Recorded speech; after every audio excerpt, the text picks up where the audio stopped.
What you think about when you're born into a fire. Let them burn it out. Sell them to the richest buyer. They wanna let the world. Yeah, we did. Sure we did. They tell us lies and fade away, fade away. We feel betrayed. We were raised to lose the race. Wake it to the back of the pack, kill it anyway. Listen up now. Your name is Guess Who Farted This Guy. But yeah, you got me there. My name. You got me. Walked right into that trap too. It's almost as good as the trap where you didn't read the document. This is bigger than ourselves. We won't let the world burn away, burn away. We feel betrayed. We were raised to lose the race. Wake it to the back of the pack, kill it anyway. To play, haters face the world's mistake. I think it went well. Yeah. I got kind of aggravated halfway through. I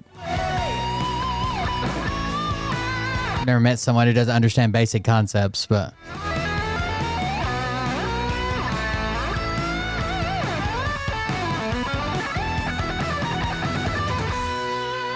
I support Trump, so you're wrong. Got it, guess. Thank you.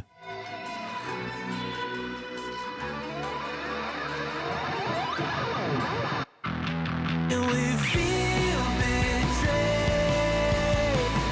We were raised to lose the race.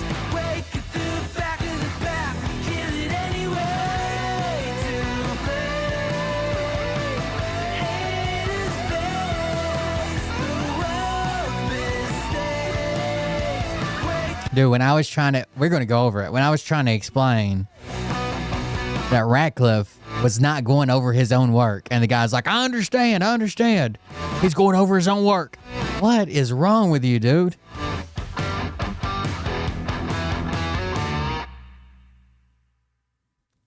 I don't know. Maybe a child or a mentally handicapped person. I've never seen a full-grown functioning adult not be able to understand concepts like that. Hey daddies, it's me, the Linda Binda from TikTok. I wanted to make this video because I wanted to thank you for watching Cold Beer Confessionals with Will Bird. I think that's just incredible. I've watched a few episodes. I'll draw a picture. Hopefully he sees intrigued. this. But you know what I'm most intrigued in? Yeah, that's all he did was change the subject every time. Big Daddy's meat stick. I heard that it's very thick, like a good old German sausage. You know, Linda and her coochie loves that. Oh, never mind. Let's not go there. Anyways, I hope you have a good show and enjoy it as you can. There's a lot of weird things that go on, especially when Michaela it Robertson comes from the 81 realm just of Linda resubscribed for Binderland. 26 months. Yo, Enjoy the show. I have an old account. Thanks for watching. There you go. Peace out. That's right. Over 2 years. Thank you, everybody. I'm Will Bird. This is Cold Beer Confessional. Thank you for joining us. I don't know if you got to see the debate or not earlier today, but we went on it. I thought we did all right. There was a lot of whataboutism, a lot of goalposts being moved, and then one topic I cannot let go. I don't understand this. I'm going to try to explain it in a hypothetical first. Let's say that you write a book report. You, the chatter, write a book report. Okay. And the teacher is like, punctuation's bad. You didn't indent. You forgot your capital letters. You didn't have a title. You didn't put your name on it. And puts out that review and says, here's all these things. And then 3 years later, someone comes to the teacher and there's like, hey, you really hated Chat's book report. And the teacher's like, yeah, but all the information in it was good, solid information. They read the book. They had a good synopsis of the message. They understood the point of the book. They understood everything that was going on. They did really good. It was just these other things that were kind of nitpicky. Like that would be a big deal, right? You're not grading yourself.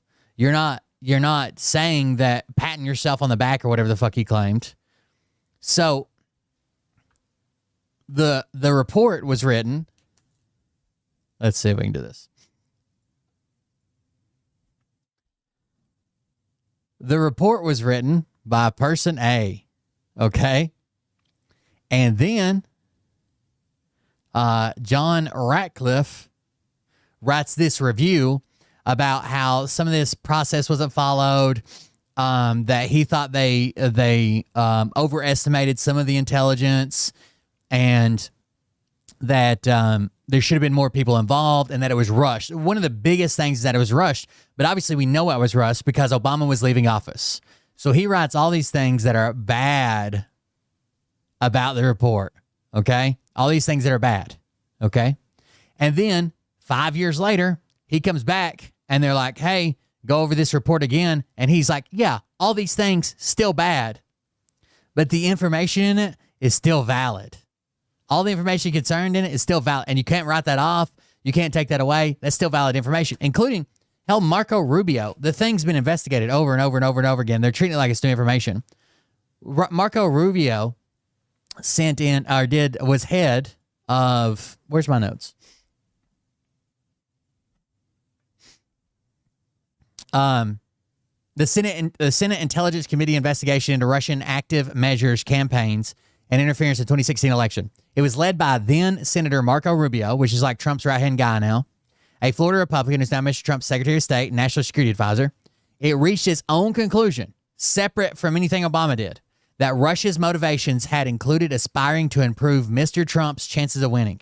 Indeed, citing one aspect of the interference, the social media operation by a Russian entity known as the IRA.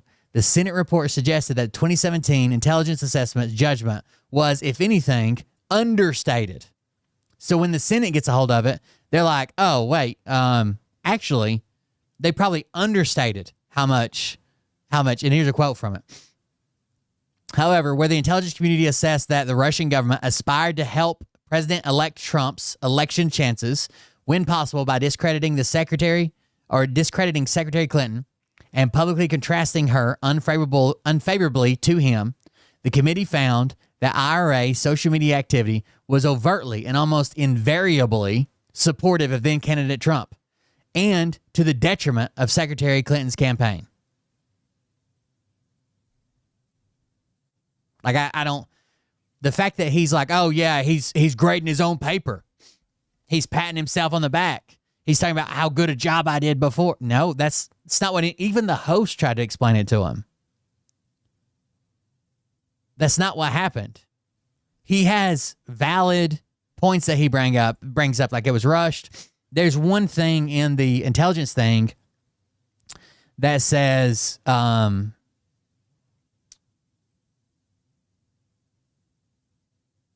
I think it says that Putin had counted on Trump winning. Now, some people took that Putin counted on Trump winning as Putin wanted Trump to win, right? He counted on Trump winning, but Putin wanted Trump to win, are two different things, technically. So one could mean that he wanted Trump to win. He was counting on it, right? He was doing everything he could and counting on Trump to win. The other one could be that he just thought Trump would win. Now, the reason that we don't think, that the intelligence community don't think that he just thought Trump would win, like he was counting on it, like he expected it, and instead that he wanted it, is because they were preparing for a Hillary Clinton presidency. They thought they hadn't done enough, that he would still lose. So if they're preparing for a Hillary Clinton presidency, why would Vladimir Putin be saying that he counted on Trump to win? It's because he was betting on Trump. He was pushing Trump. He was trying to get Trump to win. That he had greater benefit if Trump would have won. But it's all in the documents. You can go read them yourself. I'll stand on this hill until I die. That one guy, Gibbs or whatever, he did not read the document. There's no fucking way. There's no fuck. When I brought up that he was reading the memo attached to the document, like, what the fuck? Why are you reading the memo attached to the document? Just cite the document. He was just reading headlines off here. And a lot of this stuff is opinion. Like, some of it's fact, like this happened, but then she puts like, they deliberately did this to discredit Trump and blah, blah, blah. Not true. Some of this stuff isn't even fact. When she says like all of the intelligence agencies prior to December 8th said that Russia was not trying to influence the election. That's not true. They weren't trying to hack the election. That's not true. That's only in voting machines. And she cut that clip off, right? She cut that part of it. They said that hold on.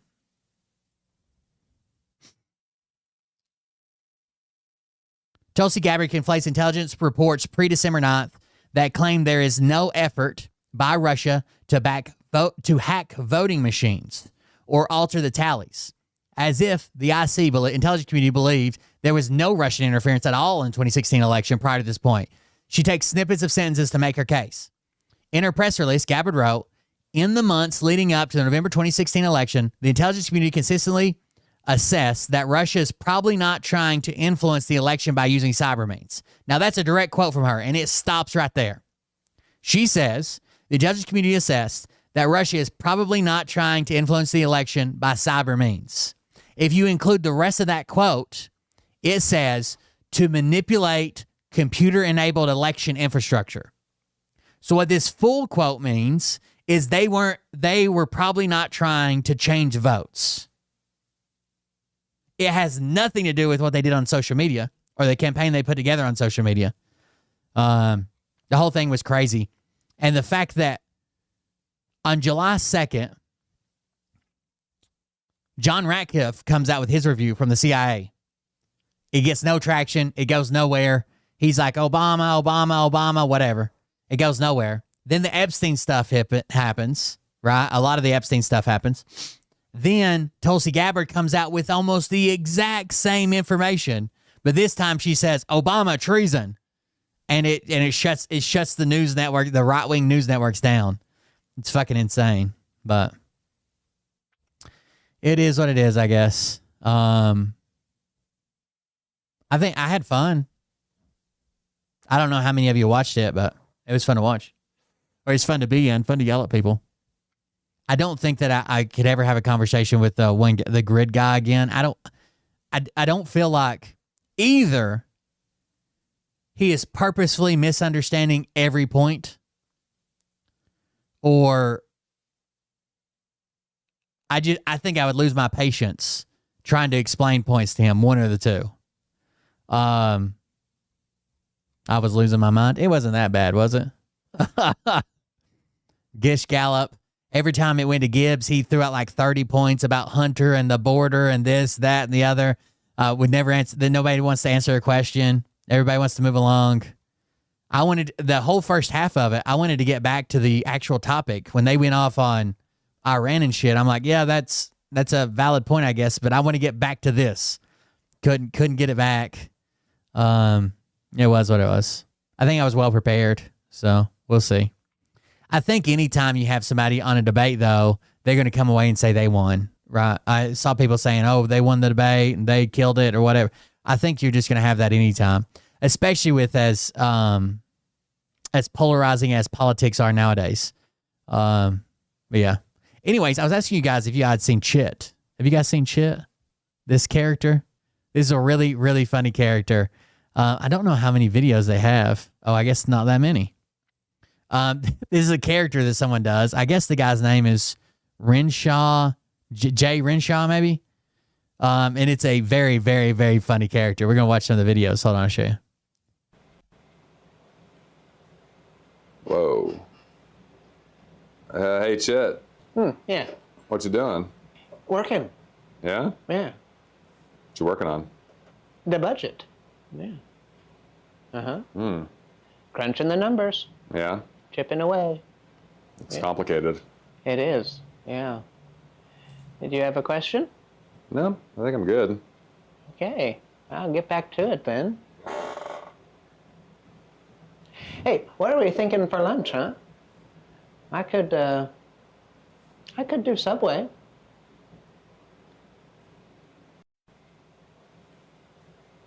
Whoa. It gets weirder. Hold on. Jesus. Hey, Chet. Yeah. What are you drinking? Juice. Yeah. You sure? Yeah. Yeah. Mango. Oh. You want some? No, it's okay. I'm working. Yeah.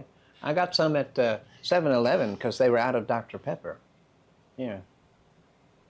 You sure you can drink that and work? Yeah. Oh, yeah, yeah. Oh, this is my third one. Yeah. Thanks, Dr. J. Did you? He's got White Claws. No. Well, back to it then. Back to it. So he's just like a super awkward guy in the office at first. There he goes. Wow. Jesus. Not yet.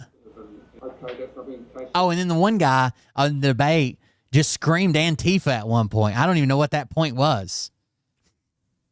Okay, that's not been the case. Well, thank you very much.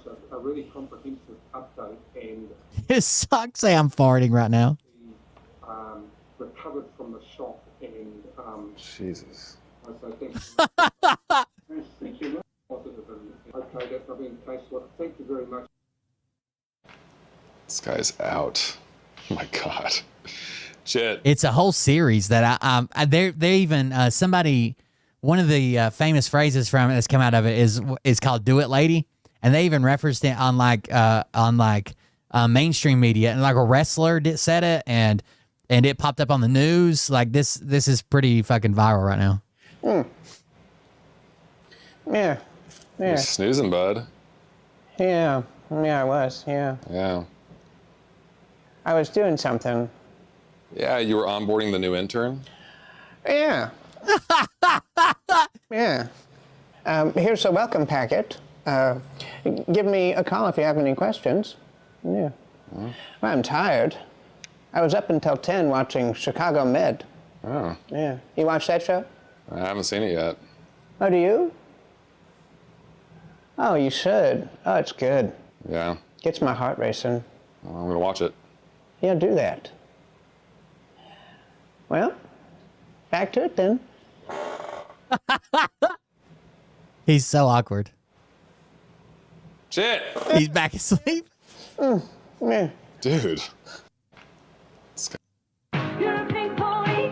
I can't play this, but I can't play the audio from it because it's Chapel Roan Pink Pony Club. But he just gets really into it until the point where he's like, let's see, can I fast forward and pause?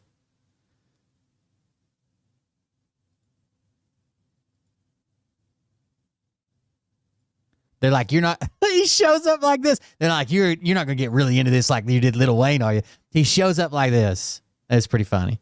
Hey, Chit. Yeah. Hey, looking good. Feeling good. I like your shirt. I'm not used to seeing you without buttons on. Yeah. Yeah. Casual Friday. No, I know. Yeah. Look at this guy. Yeah. Oh, yeah, cool. Yeah. He's crazy.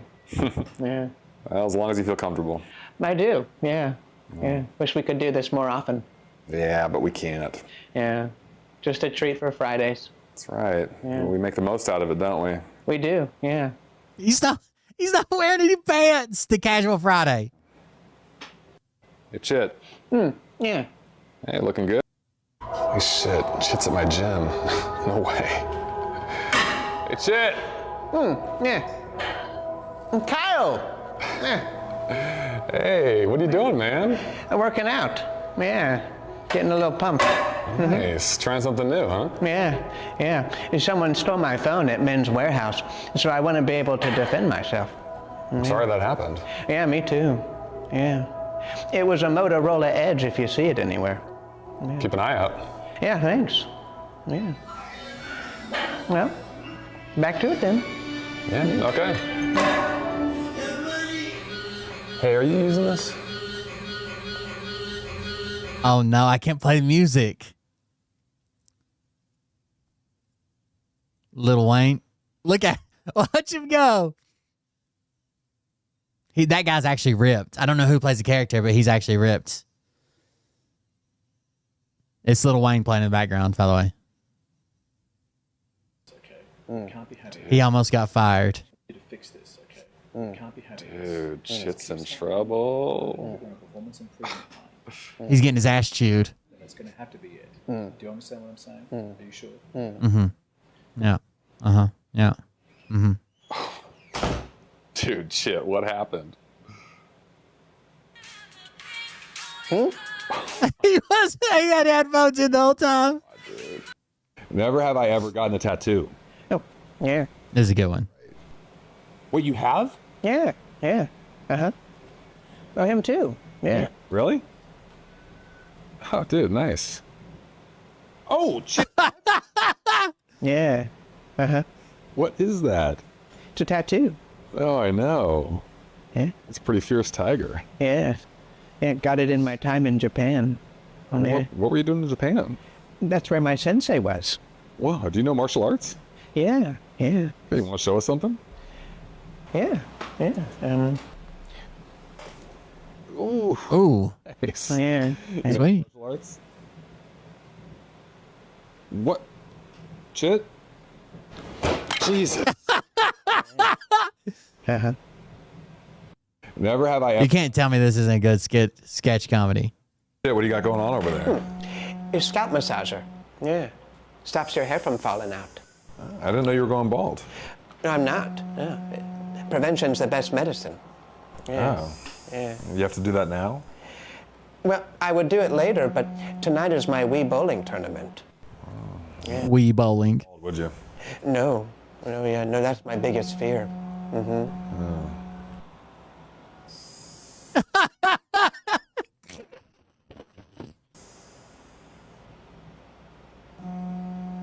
So anyway, back to what I was saying about the benefit packages. Just have that paperwork on my desk by Thursday. Will do. Yeah. Oh my God. You know who that guy is? That bald guy? Have I ever showed you the two gay guys that are, it's a skit. It's not real, but it's two gay guys that keep getting harassed by David Blaine. And he's like, David Blaine, God damn it, you shrunk my car. Like that. I know I've showed it on, but you might not have been here then. Anyways, that is the guy from the David Blaine skit, like 20 years later. By the way, I'm happy with the way I look. I'm happy with the way you look too. Yeah. Do it, lady. Who was that? Is she coming? Not yet, not yet. Yeah. Chit, you excited? Yeah. Getting ready to surprise Janice for her birthday. Yeah, I know. Yeah. Hey, how'd you get her down here? I told her you were gonna give her $500. What? Yeah.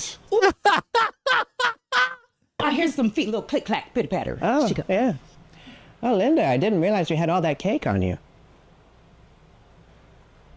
Uh-oh. Pardon me? Yeah, right there. Yeah. Must have brushed up against the icing. Uh-huh. Thank you, Chit. Yeah. I think the cake's okay. Yeah. Chit, did you write this? Mm-hmm. Janus. Janus. Yeah. Janus. Why did you spell Janice like that? Like what? Like anus, but with a J. It looks fine, Chit. I think it's good. Good job, yeah. Oh, she's coming, she's coming, she's coming. Oh. Light the candle, light the candle. The noises he makes. Okay, everyone hide. Chit, get down. Yeah. Where's my money? Oh, Chad, why? Why, Chad? Success. Chit, Got her. give her a card. Yeah. My God. Happy birthday. Oh my God.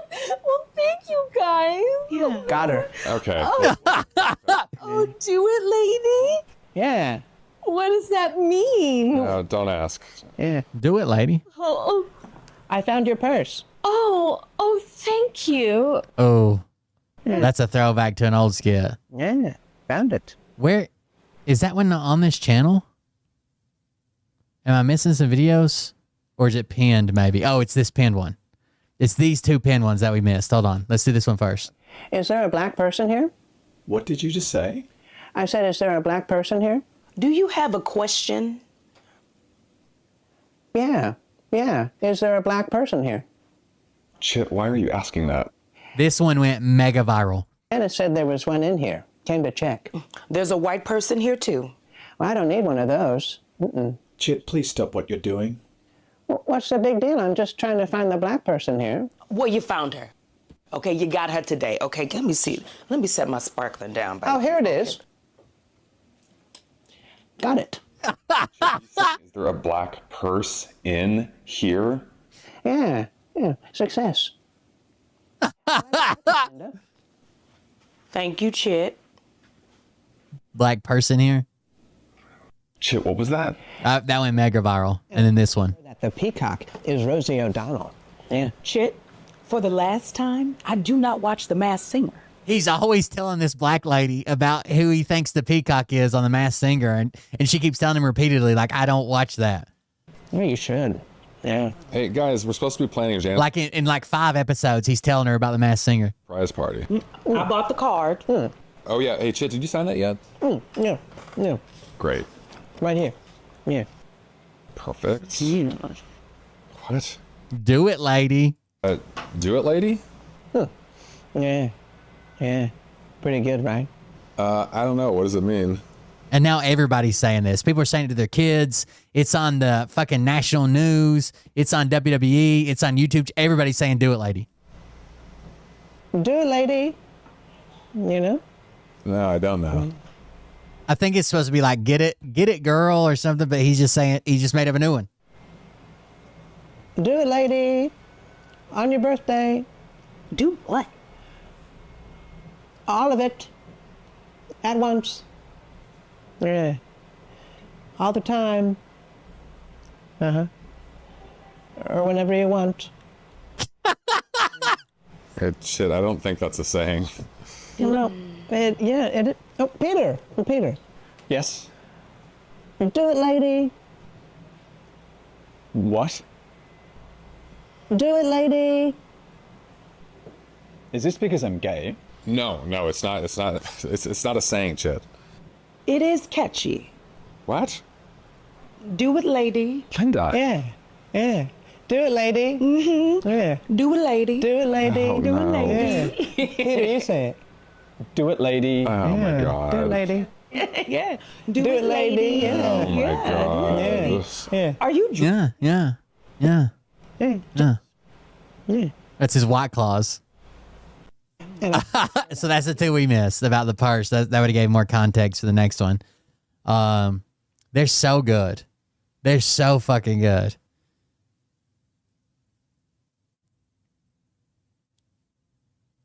He wore this all day. The big surprise. Okay, this is the one we're on. Yep. Watch it for just a second. I'll be right back. She's still untied, though. Yep. Come here. Come here. Hey, Chit. Yeah. Hey, who are you talking to? That's Mackie. Yeah. Your brother's here? Yeah. Yeah. Pulled some strings and got him a job in IT. Oh, Yeah. that's nice of you. Yeah. Yeah. Yeah. But keep it under your hat, huh? Yeah. We don't want people to know we're related. Yeah. Do we, Mac? I don't know. You guys look pretty similar. Yeah, except I'm young and hot. Mackie, this is Kyle and Sam. Kyle and Sam? Wow, creative parents. Were the names Bob and John taken? Mackie, be nice His brother? to go back to work at Bath and Body Works. When's lunch? Do you guys want to go to KFC? I have a gift card because I choked there once. I was kind of thinking. KFC gift card. Oh, bye, Mackie. Nice guy. Yeah, yeah. He's a firecracker. But I think working here will help him mature. Yeah. Eat it! Oh. Bullseye. Oh my god. Look at him. Yeah. Yeah. Yeah, you're All right, you got it this time, Okay. Chit. Oh. close. These are so good. I've watched all of them already. I want you guys to love Chit the same way. It's not Chet, C-H-E-T. It's Chit, C-H-I-T. Like shit with a C. Oh, yes! Yeah. Oh, damn. Hey, do me again. Okay. Oh. Oh, shit, he's choking. What do we do?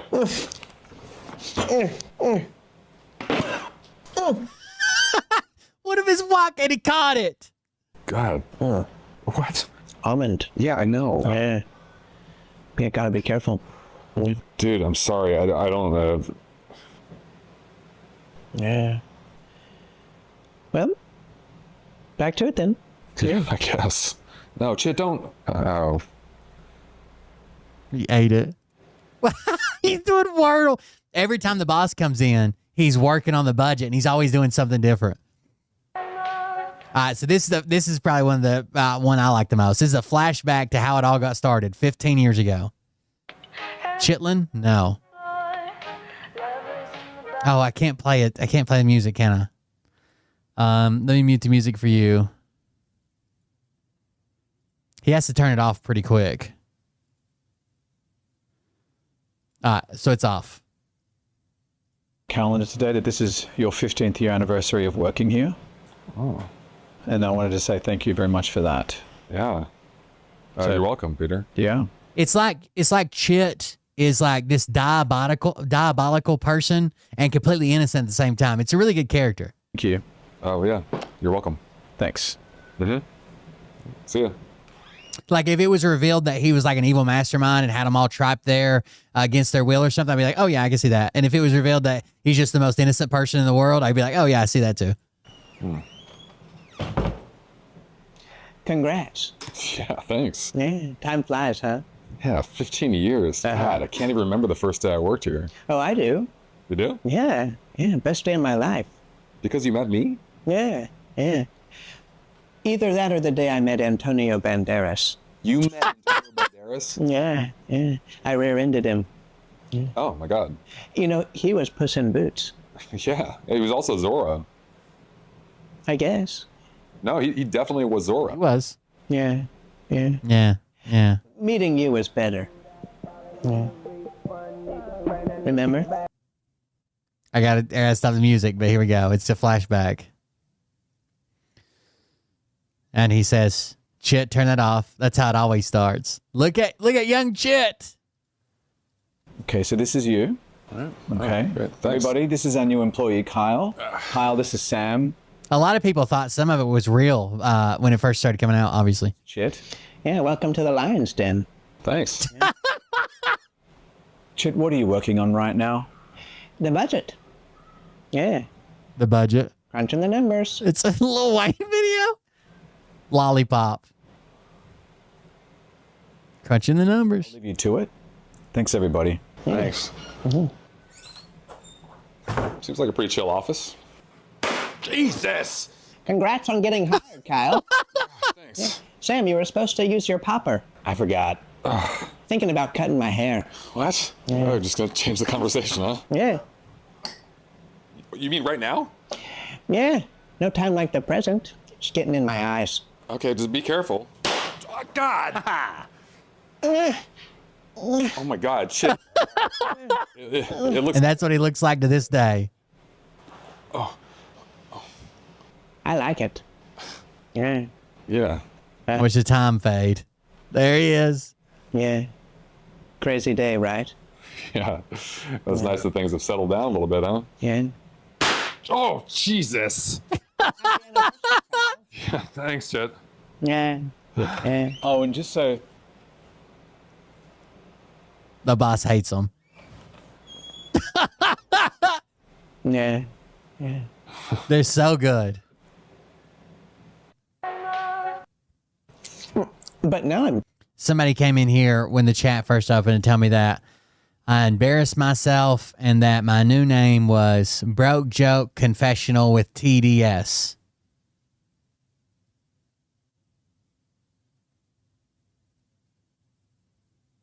Oh, it's because they have multiple homes and successful businesses. Okay, got it.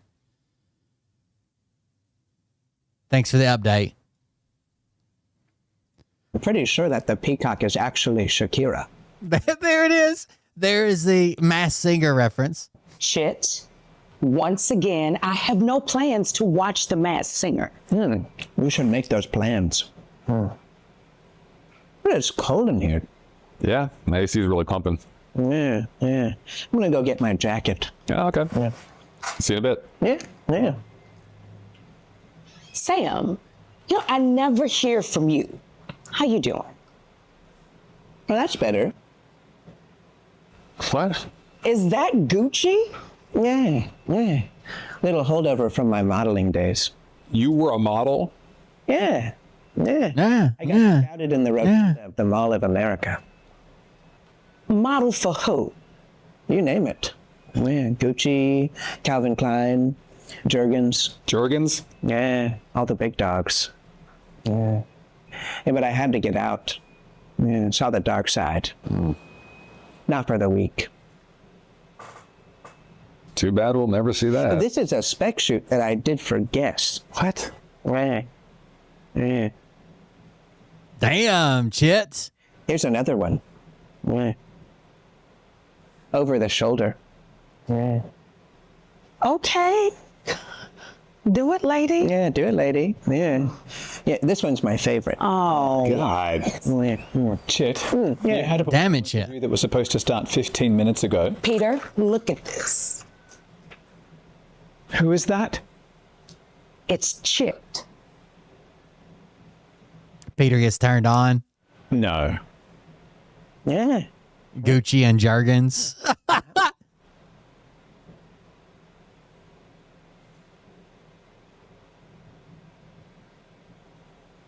Chit, that's not really appropriate for work.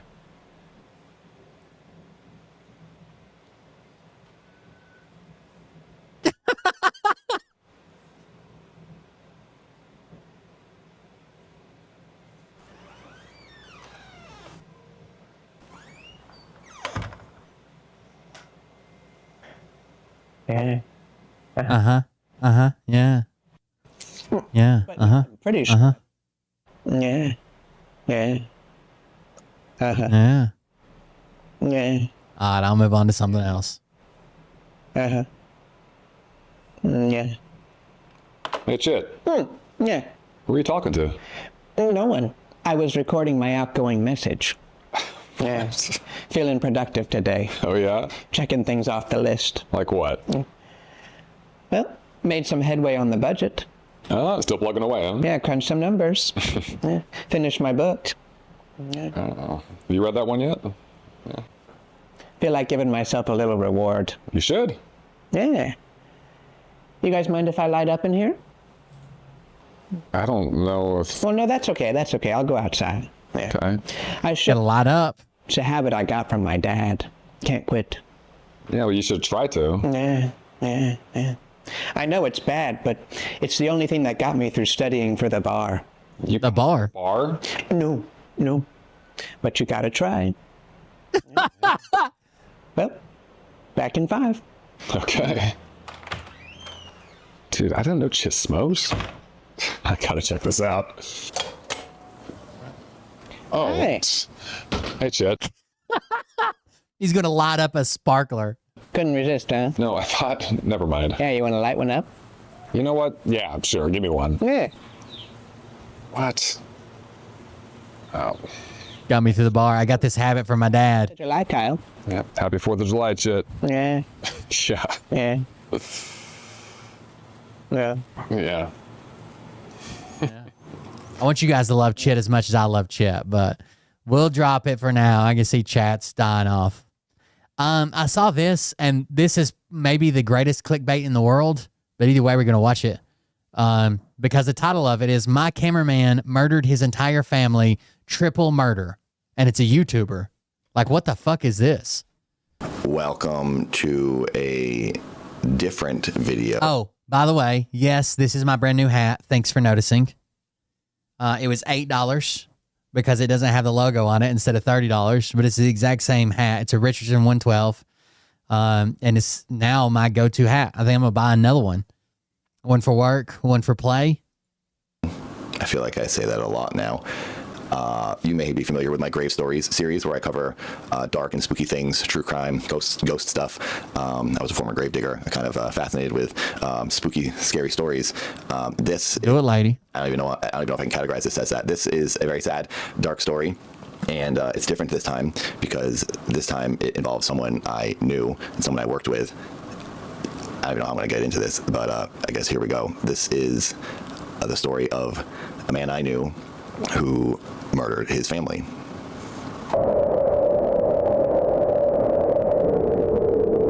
I don't really have a script for this episode. I'm just going to tell you the events as they happened and as I know them to have happened. So here we go.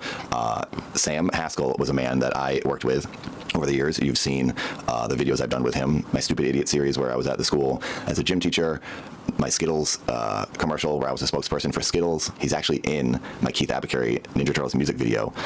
We dressed him up as Dolph Ziggler because he had blonde hair. So Sam was the guy who owned a Red camera.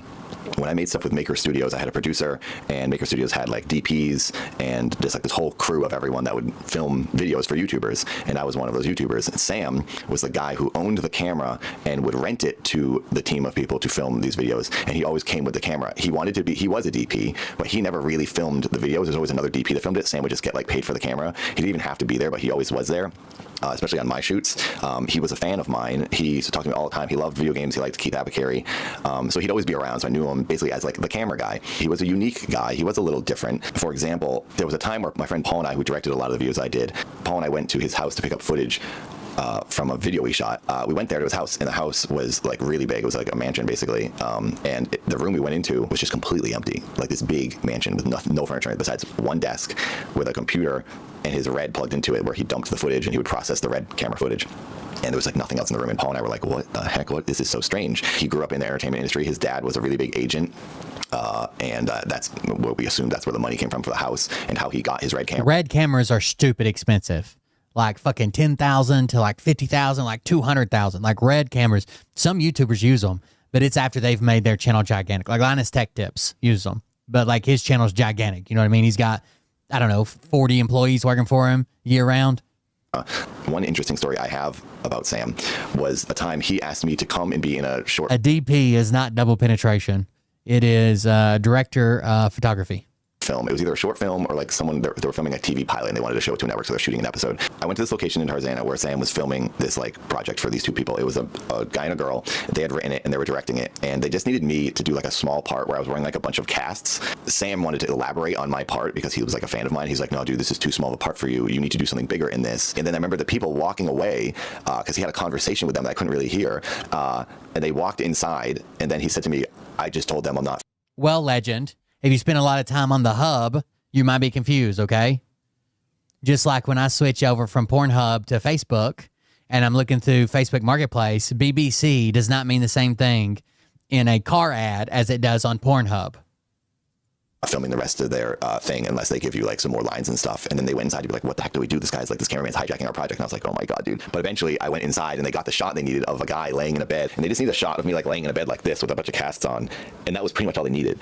And he came up with this whole other thing. So like we got everything done and then I left. And the people, I could tell like they were like, this is going to be hard to get through this. Because the guy's basically saying, I'm not going to film it for you unless you do what I want. He was trying to like direct it. So that was awkward and that was weird. And this is like one of my few experiences with him because I'd only see him on set when we'd be filming my videos and he would tell me how much. Big block Chevy, okay? I'm not going to tell you what it means on the hub, but on in a car ad, it means big block Chevy. She liked Keith, and that was the time I like really worked with him alone without anyone else around. So that's pretty much my experience with Sam. And I stopped working with him and seeing him when Maker Studios shut down long ago. So I hadn't thought of this guy in like 8 to 10 years. And then my mom in November of 2023 texts me and says, hey, do you know this guy?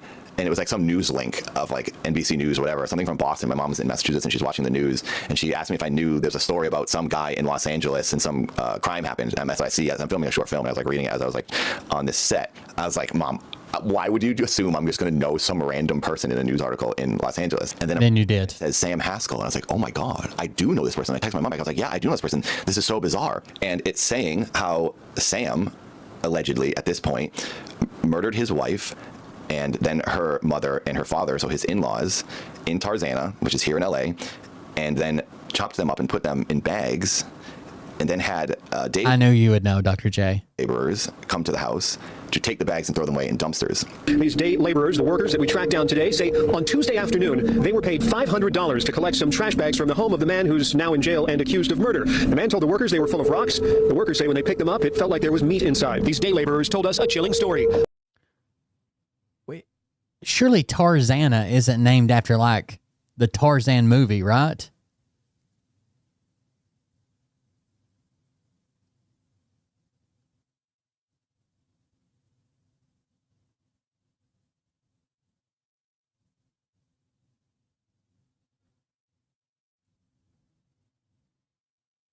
In February 1919, Edward Rice Burroughs, author of the Tarzan novels, relocated to California from Oak Park, Illinois. He and his family had wintered in Southern California twice before he found the climate ideal. On March 1st, 1919, Burroughs purchased Otis's tract and established a Tarzana ranch. Yes, it is. Of being hired Tuesday afternoon by a man we now know was Sam Haskell and asked to haul away 3 large trash bags from inside the garage at Haskell's home on Coldstream Terrace in Tarzana. They say Dude, you can't hire day laborers if you got bodies chopped up, and you got to do that yourself. Human body parts inside one bag, including a belly button. They say they took the bags right back to... A belly? Ooh, that's the weirdest body part. Could you imagine opening a trash bag and a belly button's looking back at you? There's got to be some kind of cordage on the back of a belly button, right? Like something comes out of there.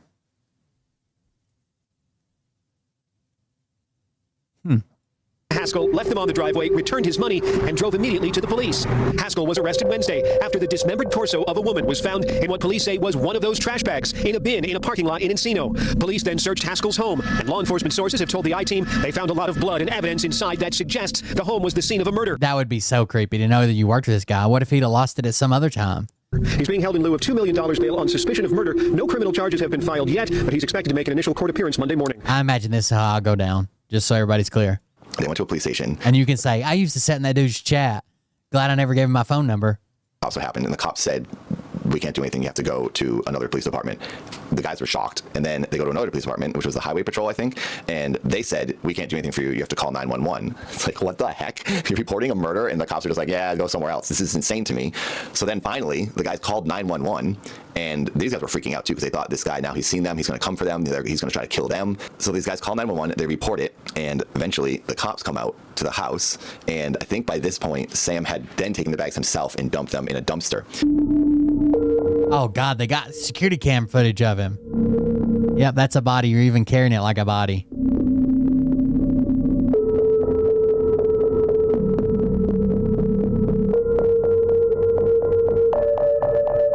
It wasn't until later when a person was rummaging through the dumpsters somewhere in LA, and they opened up a bag and they found a limb in the dumpster. And then they called the cops, and the cops came, investigated the dumpster. Then the cops went to Sam's place, investigated in his place, and then they found all the bags of body parts in different dumpsters around LA. And then Sam was arrested. Holy shit. Murder charges following the disappearances of his wife and in-laws. All 3 bodies are still unaccounted for. Mei Li, her mom and stepdad, who are all unaccounted for tonight, are all originally from China. In fact, they only have one family member who lives here in the United States. And with help from a translator, we spoke with him today about their traumatizing disappearance. On November 8th, someone found a woman's torso in a trash bag in Encino, and video linked that discovery to Sam Haskell's home in Tarzana. Hours later, police said Haskell's wife Mei, her mom Yan Cheng Wang, and stepdad Gaoshan Li were missing. Law enforcement sources told the I-Team officers searched Haskell's home and found a lot of blood and evidence inside that suggests it was the scene of a murder. Haskell's wife Mei is missing, along with her parents seen in photos from the LAPD. It was when Sam was arrested that I found out about this through the news article my mom sent me. And I texted immediately the producer I worked with at Maker, a bunch of other people, camera people, and people who... I got clickbaited, Autumn. It says, my cameraman murdered his family, and then we started watching it. Sam, and I was like, it's good though. I mean, it's not really clickbait. The title intrigued me. I couldn't pass it up. Have you seen this? And most of them hadn't seen it at that point. It was just like, it didn't feel real. It's so strange that it's so weird. It's just like, this isn't a real thing. This doesn't happen. This is in movies. And this guy that we all worked with, and we all had like fond memories. This is one of the best days of my life, filming these videos. And then to hear like, oh, that person then ended the 3 lives. It was just, I couldn't believe it. So I had to like talk to them. She's like, this is real, right? Like, oh my gosh, this is crazy. And like have them react to it helped me understand that this really did happen. And this is strange. I thought about it earlier this year. I was like, I wonder what's going on with that. And there was no updates until a few days ago. Paul, my director friend who went over to get footage with me that one time, sent me a new link that says Sam Haskell dies in prison from a self-end. A Tarzana man accused of a triple murder has died in jail. Deputies say Samuel Haskell was found at the Twin Towers Correctional Facility just after 4 a.m. Saturday. He was charged with the disappearance of his wife and parents. Investigators... Why doesn't he have a shirt on while he's appearing in court? Or maybe he was being no, it looked like a lawyer, didn't it? Deputies say Samuel Haskell was found at the Twin Towers Correctional Facility just after 4 a.m. Saturday. He was charged with... Yeah, it looks like he's appearing with his lawyer. He's not got a shirt on. The disappearance of his wife and parents. Investigators say he dumped dismembered body parts in an Encino trash bin. As for a motive, Hockman says Haskell had been having an affair with a 27-year-old woman, but his suicide means the world will never find out the reason for such a heinous crime. Now no one knows why he... Imagine being the 27-year-old woman and basically the only survivor out of this weird relationship. Did it. And they also have still not found the remains of the parents. Apparently it's only his wife they have found. They had 3 kids. The 3 kids are with other family members, and I've just been thinking about this constantly. It's so morbid and depressing and sad. I can't even imagine what their kids are going through. Both of their parents are gone. I mean, who cares about him? But this poor woman and her parents. So now he's gone, and there will never be the answers that her family was hoping for. He basically gets away with it. Thinking about things that happened in the past and the way he would act, I feel like it's pretty obvious he was some type of a sociopath, because he didn't really have too many emotions. It was kind of just like, he was always like this, and he talked like this, and he was like, yeah. And it was just everything. When he was excited, he'd be like, yeah, that's really cool. And he'd be mad, he'd be like, no, I'm not going to do that. It was like, there was almost no emotion. And now you'd think like, oh, that's a sociopath, knowing what he's done. But beforehand, you don't want to judge someone. I just wish we could have known he was such an evil monster. Or maybe he wasn't then. Maybe something happened to him. He's a monster now. He ended up being a monster and being 3 kids. The biggest villain I've ever encountered in my entire life. And this poor woman and her parents I fell victim of it. I wish there was a way someone could have warned them. But now I'm just talking fantasy. So anyway, this could help raise awareness for mental health. And I really, really hope people out there who are having any struggle with anything, some emotional imbalance or sadness or anger, like, you're allowed to talk to people about it. You don't have to feel like you're a bad person or something's wrong with you if you don't feel right. Because Sam clearly was struggling with something. If he insane, dude, it might not have happened. So I would really like to encourage and promote the idea of talking about. Yeah, I've told everybody, I know I am. I'm a couple of, maybe not even a couple, But a couple things go wrong in my life on a good day, I know I'm fucking going postal. Like certain things that could just make you fucking snap. I think about them all the time. About your feelings. Like if this happened, I would lose my fucking shit. And what's going on in your head, no matter what. It's an incredibly dark story and really strange when it's someone you hung out with. Thanks for watching. Take care of yourselves. Damn, that was a crazy story. That was very good. That was from Nathan, 479,000 subscribers. This video has 42,000 views from 11 hours ago. That was a good video. Good job, Nathan. I guess he does a series on like, scary stuff as well, but this one is kind of personal. Also during the debate, I forgot to mention this. Also during the debate, one of the guys I was debating against proposed that Hunter Biden that Donald Trump Jr. and some other members of the Trump administration took a meeting with a known Soviet foreign government official believed to be like a KGB asset. They took that meeting to secure damaging information against Hillary Clinton. And the reason they took it was so they could tell other people not to do it. So later on, after the walls start closing, they report the meeting. Right? And he's like, well, they reported it. How do you know they just weren't doing this to show like, hey, there's bad people out here and people shouldn't do it? Could you imagine robbing a bank and then going to the police and saying, hey, I robbed the bank. I wanted to do it before anybody else could. There's some security flaws at your local bank. Did you guys see that part? He was just like, oh, how do you know? And I was like, are you saying that they did this to show that it was possible and to warn other people not to fall for the same tricks? That's what you're saying? And he's like, I don't know. How do you know anybody's thought process? How do you know what anybody's thinking at any given time?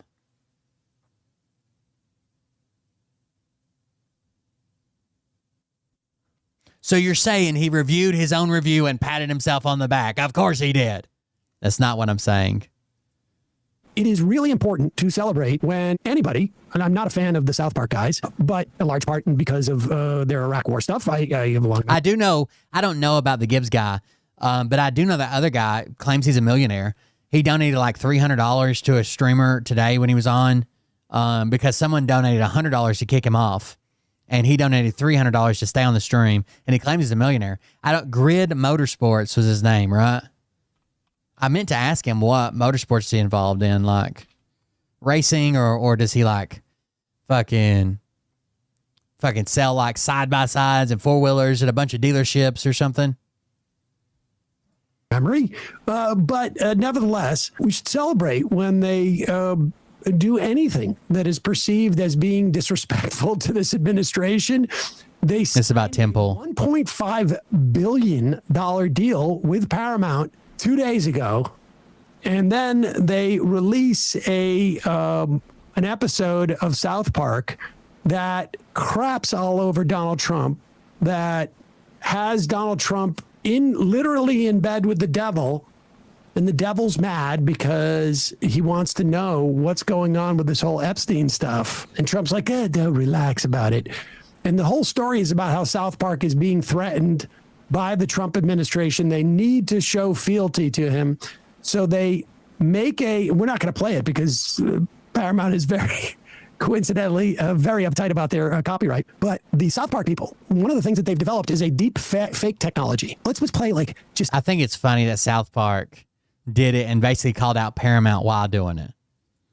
5 seconds of the big naked Trump figure. Wait, what do you mean? Like him going through the desert, or yes, towards the end there, yeah. Okay, because I don't want to get the actual nudity. But maybe, because we'll get. It's blurred, right? No, it's not blurred. We will absolutely get this episode up behind age restriction. But we'll just. I'll just skip through the desert AI thing here. We can do stills of it. Go ahead. He's in the desert, and it's all about him. And he takes off his clothes. Now. Let's stop. Now, what happens is he completely disrobes and falls into the sand there. And incidentally, there's a narration that talks about him as Jesus as a way. And this is a public service announcement that the town of South Park has developed to pay homage to Trump so that he doesn't sue them. They negotiated a $3 million settlement. And there's a great line like, oh, we can do that. All we need to do is cut housing and police and fire services. And then there's this line. Well, he falls to the ground, and then an animated penis-shaped object emerges from his groin that has a mouth, a tiny mouth that talks and eyes. Apparently, that was the deal they had to strike with the company, so that they weren't actually showing. They were showing an anime, like a character, not a piece of his body. Dark Soul writes in and says it was made to look like Mike Johnson, which I didn't. I haven't seen the unblurred one, so can you confirm if that's true?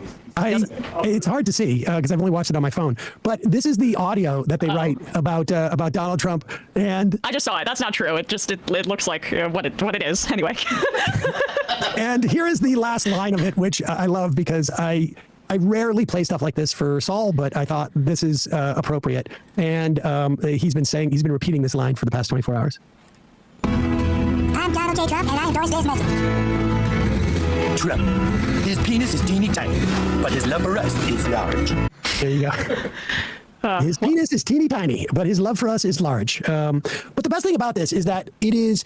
Yes, I like the fact that Donald Trump is upset about it and that it literally has an image of his teeny tiny penis. But it is a message to everybody else. Like, I think it just encourages other people to be not afraid, which is really important. Right. And like, there's, first of all, it's comforting to know that Saul found it funny. I mean, like, that's tales old as time now. Middle school boys loving South Park. That was like my childhood too. But like, it's important because I do think that the Department of Justice is going to have overextended itself at a certain point, right? Like, I mean, they are responding to everything, and there's only a certain amount of like, first of all, bandwidth, and two, because South Park has the audience that it has, it's also a kind of thing that shifts the. Honestly, if Trump wasn't able to put in all his cronies, this wouldn't even be an issue, right? Because the president isn't going to personally get involved in a merger deal. But when the president picks his cronies that just say yes, no matter what the actual law or stipulations or requirements are around government entities, then they don't care, right? Paramount's merger should be looked at as, is it a monopoly? Is everything on the up and up? What about the shareholders? What about the employees kind of deal? Not have they talked bad about Trump. As you know, Kyle Kalinske would say and he said with us, like the vibes around Trump, which is, it's fun. It's cool to make fun of him again. Yep. It's always cool to make fun of the president and the person in power. But I think we're now, we've crossed that threshold too. And it was never like this in term one. No, and it wasn't. I mean, there was a lot of parody of Trump, but the Epstein stuff and the sort of like, this is a little bit, I think there's just, some of the sheen is off him now. And it's less the libs doing it, and Matt said that off mic. It's more like, now this is kind of a popular culture spillover that is more going to be consumed by the people that we would need to depress turnout from. So instead of coming out and just saying like, we saw it, we don't agree with it, they come out like a schoolyard bully. And they're like, they call it a fourth-rate TV show. And they say that it hasn't been relevant for over 20 years, hanging on by a thread with uninspired ideas and a desperate attempt for attention, accusing the left of hypocrisy for previously criticizing South Park for what they labeled as offensive content. But that's what South Park does, is offensive. But suddenly they are praising the show. Like, I can't believe this guy's president. Just listening to him talk about people, to people, about topics he should know about. I can't believe he's president. Or to switch to our side, basically. Now, there's some people who are very upset about this on comedy grounds. Let's go to the professor of comedy. Brian, do you have that? No, I don't have that queued up because it wasn't that good. Oh, but it's important to hear criticism. We need there's a First Amendment, so we have to engage with these ideas. We have to engage with these ideas. But there are some people who feel like this is too lowbrow. That in many respects it is it is one thing to do deep political satire, where you talk about policies, but to make comedy about Donald Trump being a beached whale and having a teeny tiny PP, and also to have him jump into bed with the devil and have Satan complain that Satan is not interested in making love to Donald Trump because he's so upset about his Twitter feed being full of Epstein comments. I mean, that is lowbrow. He's pearl clutching while selling a skateboard that says "Don't be gay" on his. Let's play the highbrow thing. Let's play the highbrow critique. South Park has a new episode. Oh, God. Scored $1.5 billion in a deal with Paramount. And the latest episode that came out and is trending is about Donald Trump, to which Newsweek's... $1.5 billion. says South Park eviscerates Donald Trump after Paramount gives them $1.5 billion, and it was terrible. I watched the episode. It is a miserably bad episode. Guys, holy crap. The jokes are 10 years old. I'm not kidding. I like South I thought it was good. Park. They did fantastic when they were making fun of wokeness. DC principle. The problem When they were making fun of the things that I make fun of, they did amazing. Even how they mocked wokeness, however, was that it's just straight on the nose saying, hey, remember thing? So they got this latest episode where Donald Trump is the president, and the joke is basically that he's fat, has a tiny wiener. That's it. No, they don't actually, no. That's actually not the joke. In fact, that wasn't in the episode until like literally the last minute of it. The joke throughout was that Trump was suing them. I don't think Tim Pool watches half or reads half the stuff that he talks about either. And that also there's that all that interplay with the Satan. There was a lot of other jokes there. I don't think he actually watched it. I think he just watched the last segment.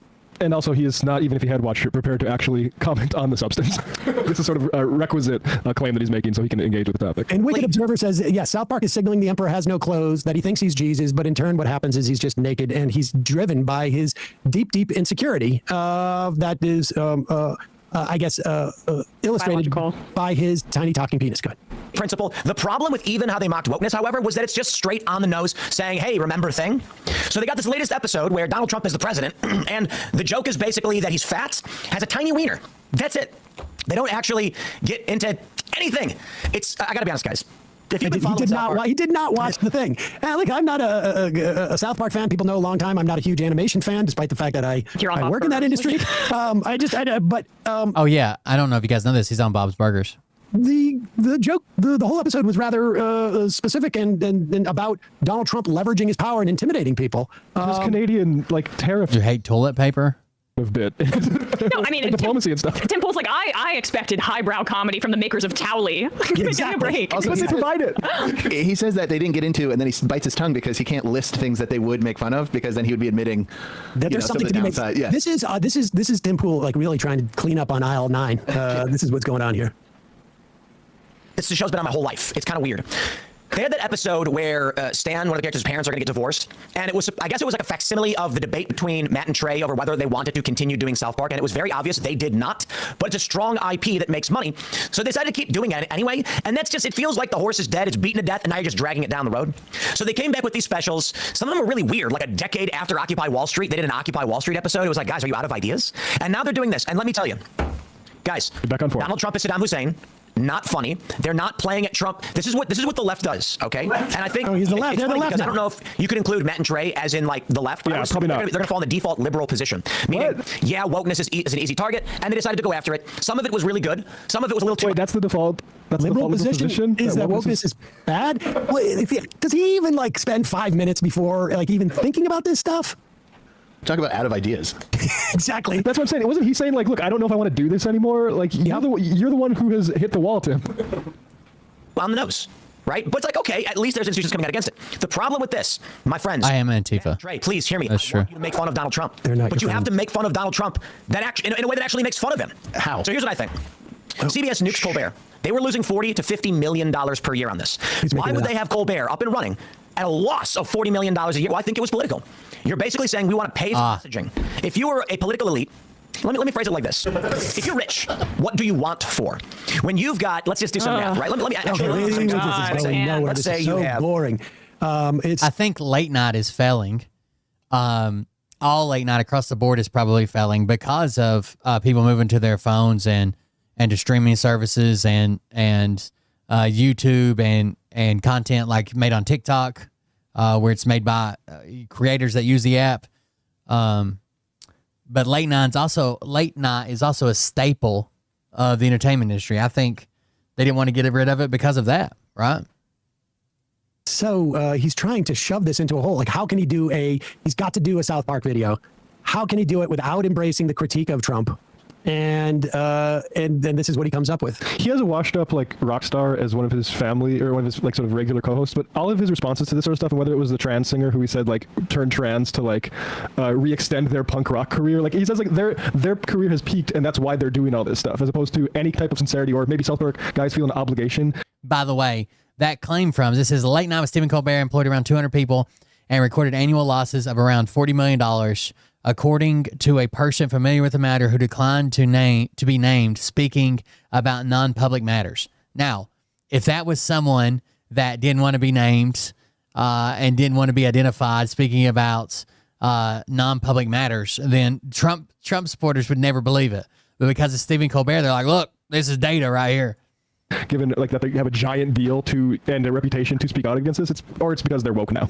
We should also say, it's almost as bad as the hypocrisy of saying we're the ones who cared about Epstein and pedos, and we're the ones who want them out there, and then claiming, oh, I didn't vote for that. I could care less. I don't care. I think it's you're beating a dead horse. I don't care. That's not what I voted for.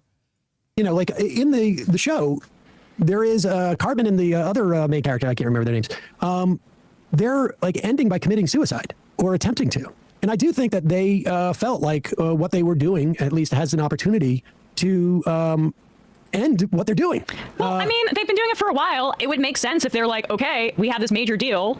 We either get rich or we go down in the blaze of glory. And like, that seems to be what Tim is missing here, is they already have like buckets and buckets of money, lots of money. And so they don't need to worry about it. And if they maintain them, then they just keep getting rich and they can keep doing what they're doing. They were tweeting like 3 weeks up to this episode coming out that Paramount has been screwing our deal. Like F Paramount this, F Paramount that. Like they don't care at all. Right. They're going Jimmy Butler mode. Hey, folks, don't forget to hit the subscribe button and check out our daily show. We do it every day at 12 p.m. Eastern for about 2.5 hours. We even take phone calls. You should check that out. Majority Report with Sam Cedar, everybody. Very interesting. Where was that other clip I wanted? Oh, I want to show you something. Okay, warning.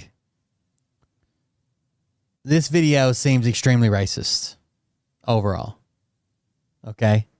That's a thing that's happening. But I also want you guys to help me identify somebody in it, okay? Because there is a character that they put in that I guess was just like skinny Jewish lady in AI, and it pops up and looks exactly like someone you all know. Check out this video on Facebook. When we get to the part, I'll show you. Says she's really into hairy dudes, but will only be with a guy that's Jewish like her. All right, so clearly it's like a weird shot at Jewish people. Oh, shit. I hate when it does that. Met this hottie in the woods, boys, and she says she's really into hairy dudes, but will only be with a guy that's Jewish like her. I'm tired of beating cheeks with raccoons and goats. I'm about to take the skin boat to Tuna Town with this hoe. She says I got to get my tip snipped because she won't touch anything that isn't at least 20% off. I don't know what the fuck that means, but I'm scared. Did you see it yet? The tip is my favorite part. Where the fuck am I, chat? These dudes keep. Did you see it? Somebody already called it in the chat.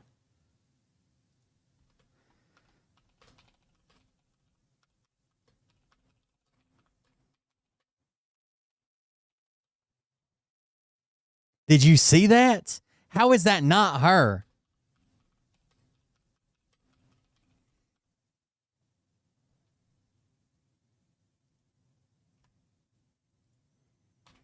It 1000% looks like. Hold on, let me back up. Oh, I don't know why it does this every time. It slows it down. She says I got to get my... Who is that?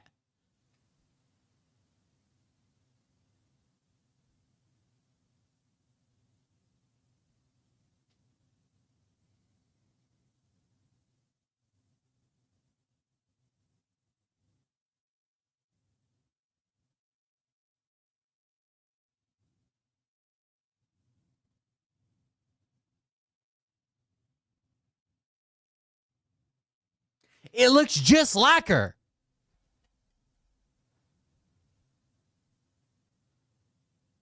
Yeah, the nose is overtly gigantic, but everything else looks just like her.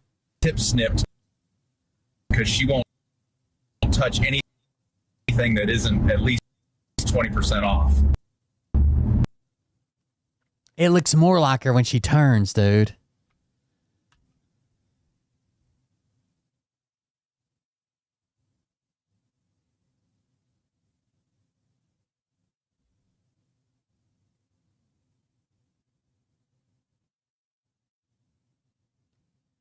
That's 1,000% her. Especially that most recent photo where all of her skin's plastic or whatever. I don't know if you guys saw that photo. That's 1,000% her. It's so wild that AI just randomly made it Laura Loomer.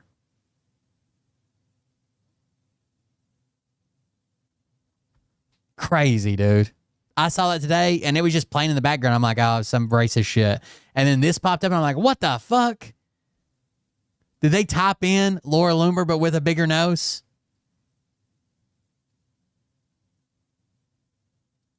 That's wild, dude. Hard to believe. But there it is, chat.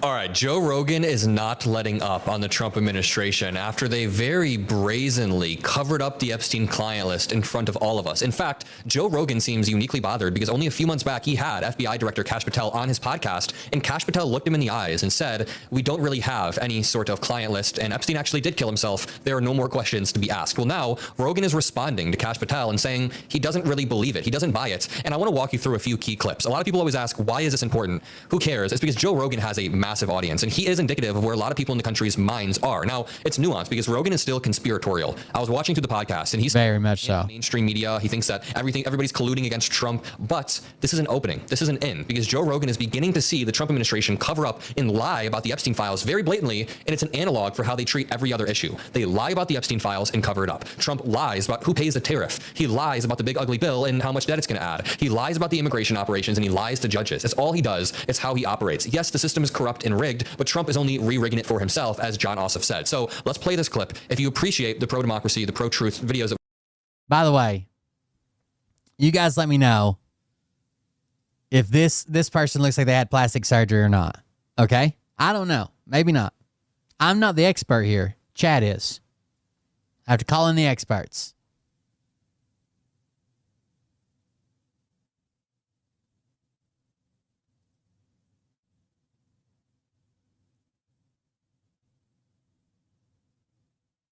Maybe it's the camera or the lens or something, right?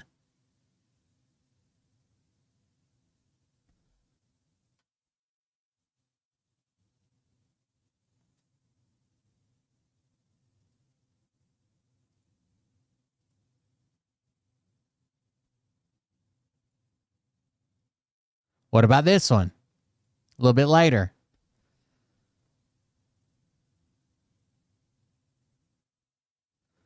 There's at least a facelift in there. Like, how did our cheekbones get so much higher?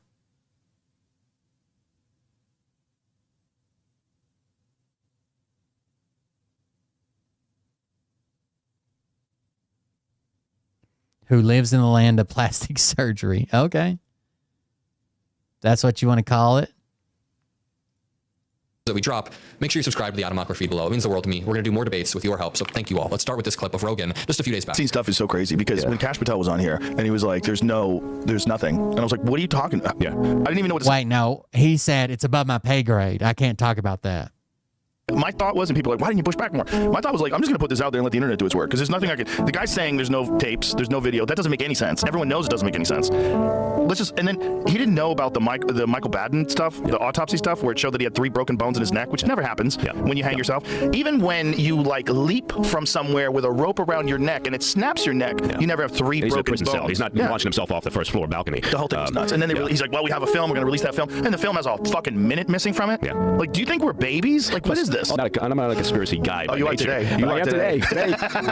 You know, there's more clips. In a second, he says that this is a line in the sand for him, that Donald Trump is crossing a line. And it's because what Trump has done is create a lot of true believers. When you build a movement off of people who believe that you are there to take down the elites, the pedophiles, the people who are pulling the strings, and then you go in and you cover for those elites, those pedophiles, you become one, you are one, and you show the world you are one, it's not a good look whatsoever. Here's another clip of Joe Rogan talking to former CIA analyst Mike Baker. You know, before I play it, can I point out that Joe Rogan's comment section was eating him alive for talking about Epstein to a former CIA analyst. Here's the problem. Joe Rogan has built his audience off of conspiracy theories, so he's now being eaten alive by the true believers in his own audience. People are saying, Mike Baker, once again, changing the batteries for the bugs he put in Joe's studio. Someone says, anyone else open this episode, immediately pause it and just read the comments because all the comments are just eating Joe alive. This is timestamps discussing with Joe's CIA handler, PSYOP wrap-up. So now his comments are calling him a CIA plant. That's just going to hang around. Of course. This one's a line in the sand. This one's a line in the sand. Because this is one where...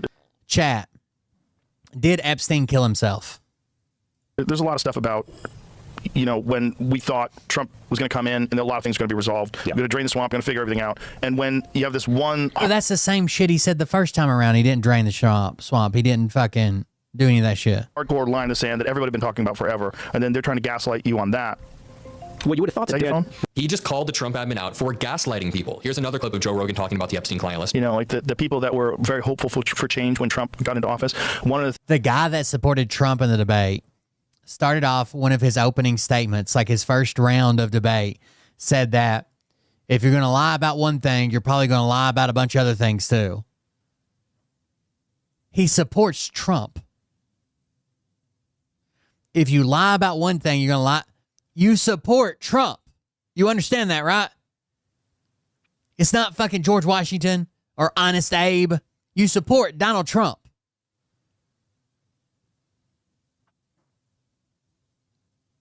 And when you look out at mankind, you think, if you lie about one thing, you're probably lying about everything else.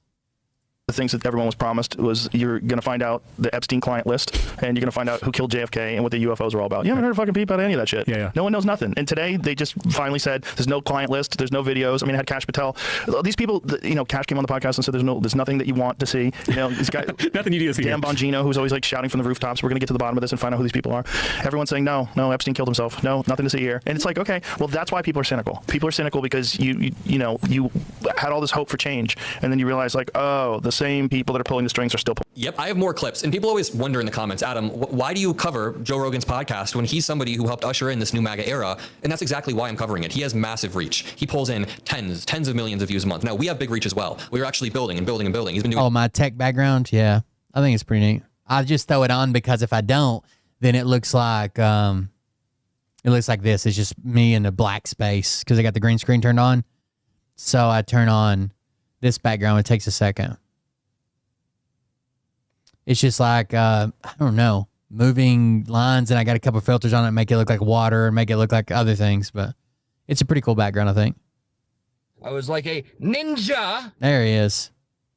Doing this for much longer than I have, but he currently sways a lot of minds of people who don't really talk or think about politics that much. He just tapped into a massive apolitical audience, and he's the pipeline. For some people, their political consumption only goes as far as listening to Joe Rogan. I mean, a lot of people just listen to Joe Rogan. A lot of people listen to Joe Rogan that are Democrats, that are into liberal politics. So it's not worth isolating or alienating a whole audience. I have friends who are liberal and who voted for Kamala Harris and who believe in gay marriage and are pro-choice and all of this. And they just listen to Joe Rogan because they also kind of like relate to him on the gym and they like to hunt and stuff. It's normal. Now, the thing is, we should be covering this because he's indicative of where a lot of average Americans are. Anti-establishment, cynical about, you know, the current people in power. And as we see, I used to listen to Joe Rogan back when he like questioned like where we came from and mushrooms and weird animal habits and how the earth was formed, shit like that. It's when he got into the fucking crazy COVID shit and fucking political shit. I was like, what the fuck is this guy talking about? See the Trump administration's approval rating just tank, we can figure out why. It all started, I'd say, early on with the tariffs that opened a lot of people's eyes, but I think Trump's immigration policy, or his deportation policy in particular, like his interior enforcement of deportations, has hurt a lot of people's views on him. I've seen it in the polling as well. His polling numbers on immigration in particular are down 10 to 12 points because people are not okay with the way he's enacting these reckless deportations. Even Joe Rogan has talked about that. So it's important to be talking about this. I mean, if there were a reality where I went on Joe Rogan's podcast and made the case, that would only be a good thing. Like when Pete Buttigieg inevitably, hopefully goes on Joe Rogan's show, when Pete Buttigieg does that, he's going to be the best person to make the case because he's just so good at articulating things in a relatable way. Let's take a listen to this clip. Videotape, and all of a sudden they don't. You know, you have the director of the FBI on the show saying there's no tape. If there was, nothing you're looking for is on those tapes. Like, what? Why'd they say there was thousands of hours of tapes of people doing horrible shit? Why'd they say that? Right. Didn't Pam Bondi say that? Are you talking about Epstein or did he? Yeah, Epstein. Yeah, she said it literally, I think, a week before you had the FBI director sitting here telling you there was nothing, right? She said something about that there was like thousands of hours of tapes of people doing horrible. But I think she's claiming that it was only Epstein with minors, or that he had purchased or whatever child porn. Crime there is, and didn't the FBI? But if he's purchased child porn, we can still try to identify those fucking people for goddamn sure. You'd say that there was nothing. Cash Patel said there's nothing you're looking for. Oh, okay. Okay. I mean, what am I going to do? I'm going to push back. Right. No, of course. Obviously, I've seen Joe push back on far less. I've seen someone say that like smoking weed is not optimal all day, every day, and Joe Rogan pushes back very hard. All of a sudden, he loses his ability. It is weird what Joe Rogan flips out on. Like some people can get by with saying stuff that goes absolutely against all of his beliefs, And then other people, it just slightly rubs him the wrong way and he snaps off. To push back when the director of the FBI is on. I just don't believe it. But that's why it's important we have to get into these spaces. I have this theory that I've been pushing for a while, and you've likely seen it in my videos. It's the pipeline volume theory. First, Republicans created a pipeline. They created all of these figures that pull you down the pipeline. So if you're a young male and you're looking up advice on dating, you're going to get eventually sucked down this pipeline and you're going to land on like Andrew Tate. Every young dude at some point is looking up advice on dating or whatever, like how can I do this, that, and it sucks you down this pipeline to Andrew Tate. We see all these young men being won over. Okay, what if you're not into that? What if you're just into working out? A lot of young dudes work out at some point. When you're scrolling through your Instagram reels, you get sucked down this pipeline to RFK Jr. and Make America Healthy Again. This whole new movement about, you know, MAGA, Make America Healthy Again. RFK Jr. is the best. And you get sucked down that pipeline. Once you're down the pipeline, they bombard you with volume. They just carpet bomb your feed with lies. Think about how much Elon Musk posts on Twitter, like 100 times a day. So with all of this volume and pipeline, they've created an ecosystem where young mothers too, a lot of people who are new mothers, they just have a kid. You go online to do research about how to take care of your kid, and online there are these new rabbit holes that suck you down like anti-vax pipelines. So look out for it for people in your lives. It's very, very scary. You don't want to get sucked down them. I'm going to do a whole series about the media environment. There's a lot of work we can do in the midterms. I make a lot of breaking news videos every day about the news, but I want to start making, you know, different videos where we talk about the media environment, how to fix the party, how to move forward, the best candidates. We're going to continue pushing that. If you want to be a part of this movement, make sure you're subscribed below and make sure you have post notifications on. Make sure you have that little bell so you never miss an upload. And I'll see you all in the next video. Peace out. I knew I had, I like Adam Mockler. He's pretty good. I knew I had a save file about these broken bones. It says, while a break in the hyoid bone is common in victims of homicide by strangulation, Epstein's autopsy also showed signs of other neck fractures, the Washington Post reported. CNN chief medical correspondent, Dr. Sanjay Gupta, said, with multiple neck fractures, that is less likely to be strangulation alone. In strangulation, while you can break the hyoid bone, it is less likely to actually break bones in the neck, Gupta said. By hanging, someone can break both the hyoid bone and other bones of the neck. None of these factors in isolation give you a complete story. So it's not like one way or the other. It's not like, oh, these bones are broken, so there's no way. In fact, and one of the things is, Epstein tried to hang himself before that, okay? And what damage do you think they may have done, like getting in there, trying to get him down, or getting his body, you know, or if he was unconscious and him hitting the ground, right? Before he actually killed himself, a couple days before, he had tried killing himself. He claimed, his cellmate claimed he tried to kill himself. He claimed his cellmate attacked him, which could be true as well, right? He claimed his cellmate attacked him. We don't know if the cellmate was like fucking strangling him or trying to choke him out or punching him. We don't know. But then he went back to his room without a cellmate, and that's when he ends up, killing himself, or that's the story, supposedly. Hey everybody, Tim Miller from the Bulwark here. I kept hearing about this guy. It wasn't a drop style things. It's more of where you kind of lean into it and kick your feet out, and you can't get your feet back under you kind of deal. There was no like Hangman's Noose drop, no. Hey everybody, Tim Miller from the Bulwark here.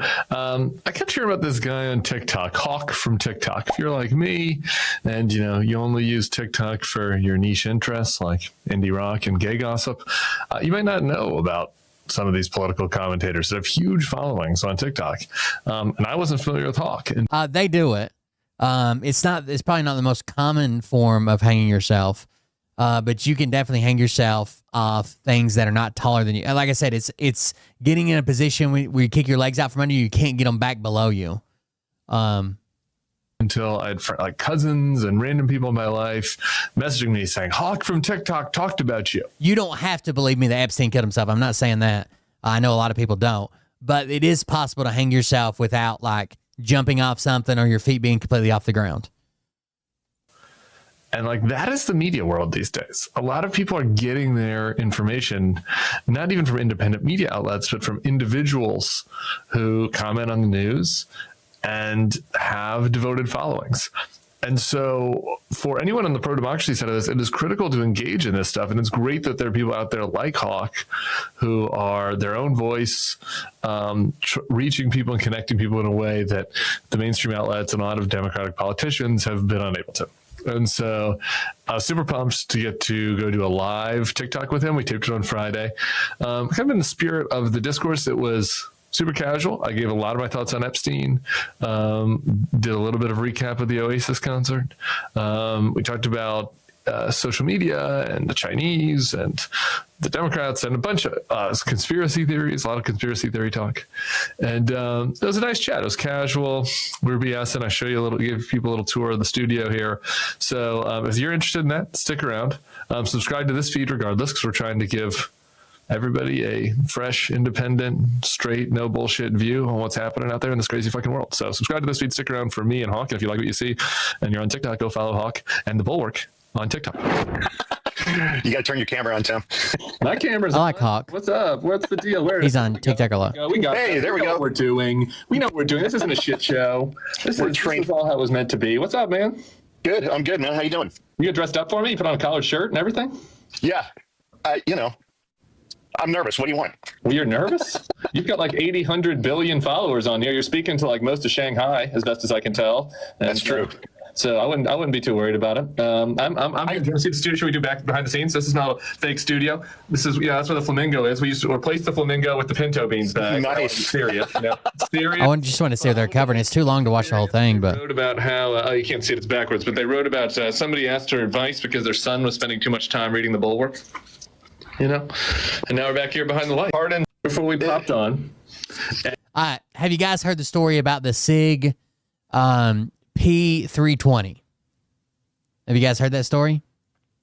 So SIG has been having a lot of issues with their 6 Sauer, the gun manufacturer, has been having a lot of issues with their P320. So this is a gun that's been out for a while. I don't remember. I think in 2014 it came out. And not long after it came out, people were reporting discharges without pulling the trigger. Now, a good gun never. Every time you hear somebody saying, "Oh, I didn't even touch the trigger and it went off," it's usually a lie.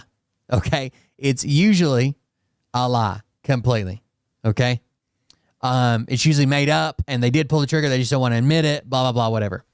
But there are times where guns can fire without pulling. It's usually a manufacturing defect. Sometimes rifles, you can slam the buttstock on the ground and get it to fire. Different things, right? It's just called a slap fire. But the SIG P320 specifically, not all of their weapons, the P320 specifically, started having people reporting that it was firing on its own, right? And SIG took a really shitty stance. Instead of going back and testing it and seeing if they could get it to misfire or fire and going through the motions, doing this, doing that, doing what people were reporting to them, hey, I did this and it fired without me touching the trigger. They basically denied the claims. They threatened to sue people that were putting the claims out there, and they just continued and continued and continued and continued and continued to deny the claim, okay? Now, why would it might be in their best interest not to retest, not to come out and say that there's something wrong with them, not to do this, not to do that? Well, the SIG P320 was adopted as the Army's next pistol. So it won the contract to be the Army's next pistol in 2017. It takes a while for them to get it out, but whatever, right? They won the contract to be the Army's sidearm. You want to know how you could screw up that? How you could screw up that contract? I'm sorry, 2018. I lied. 2018, not 2017. By having a dangerous fucking gun. I mean, guys in the Army will do stupid shit. I watched a guy run over his M4 one time. He leaned it up against a tire when he went to piss. Someone yelled at him. He turned his head, zipped up his pants, or buttoned his pants. They have button flies. Buttoned his pants, got in the truck, drove off, and ran over his rifle. Like the barrel on the thing went like this. Like it had a big fucking, probably, I don't know, a 60-degree curve in it. Army does stupid stuff, okay? But they don't want the bad press.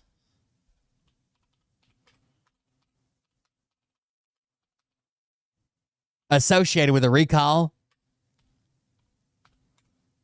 They don't want that bad press, right? And they don't want to lose a contract. They don't want to have to pull all that. It cost them, I don't know how much to recall all these guns and fix them. Right? So the details on it were that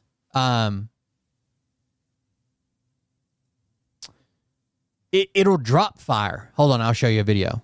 So basically, if you have one in the chamber, nowhere near the trigger, and you drop this thing or bang it hard enough that it'll fire. That it'll fire on its own. So you can bang it around or you can drop it hard. And people are making videos and they can easily get it to repeat.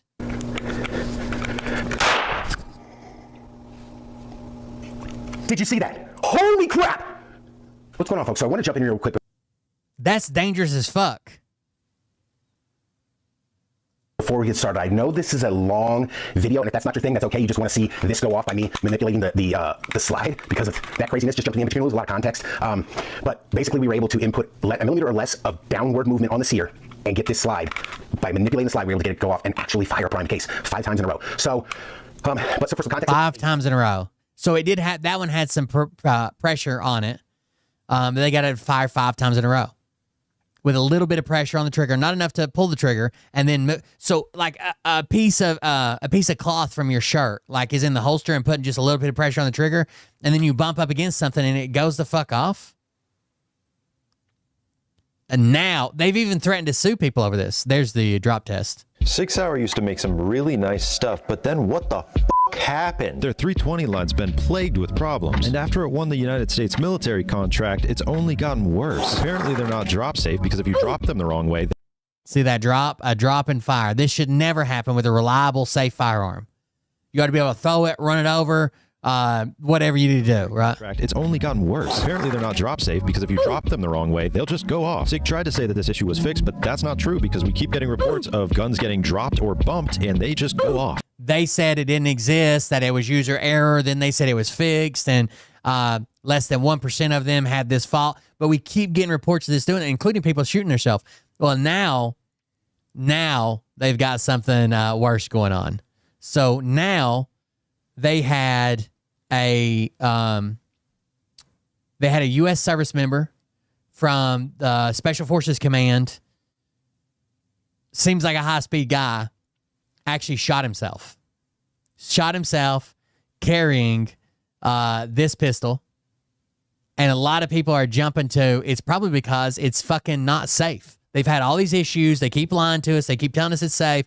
They're threatening to sue people who put out documentation saying it's not safe. Like, this is their statement. It cannot, under any circumstances, discharge without a trigger pull. That is a fact. This is their statement they put out. When all this video... Did some people fake the video? Maybe. Did everybody fake? No goddamn way. All caps lock. Under any circumstances. Ooh, interesting.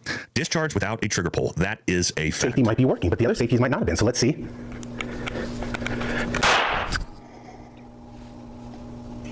Did you see that? Holy crap! Guns don't unalive people. People unalive people, right? Well, not this thing.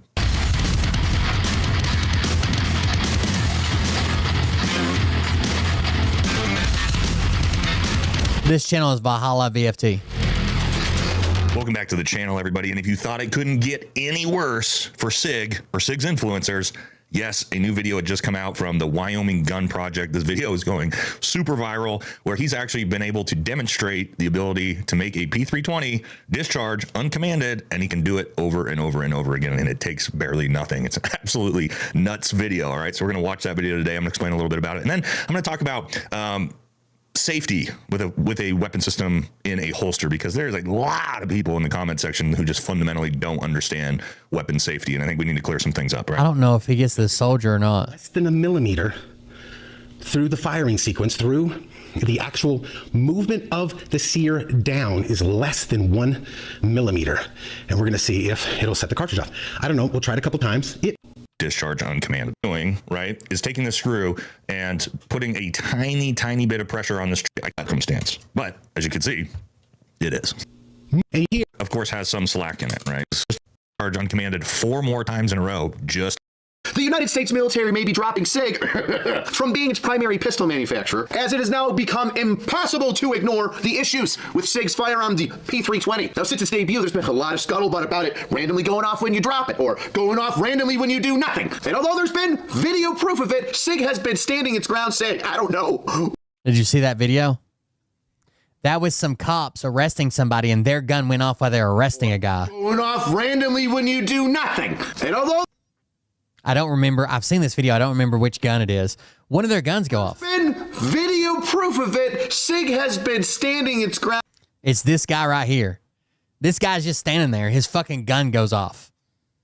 Like, how the fuck are we going to put these in the hands of soldiers and police officers? SIG, I don't know what you're talking about, and carrying on with business as usual. But just this past week, an airman was shot and unfortunately died from his wounds when he placed his duty weapon, the SIG P320, on a desk and it fired, fatally wounding him. And it's gotten so bad that the Air Force even put out an official memo saying that nobody's to carry the SIG P320, also known as the M17.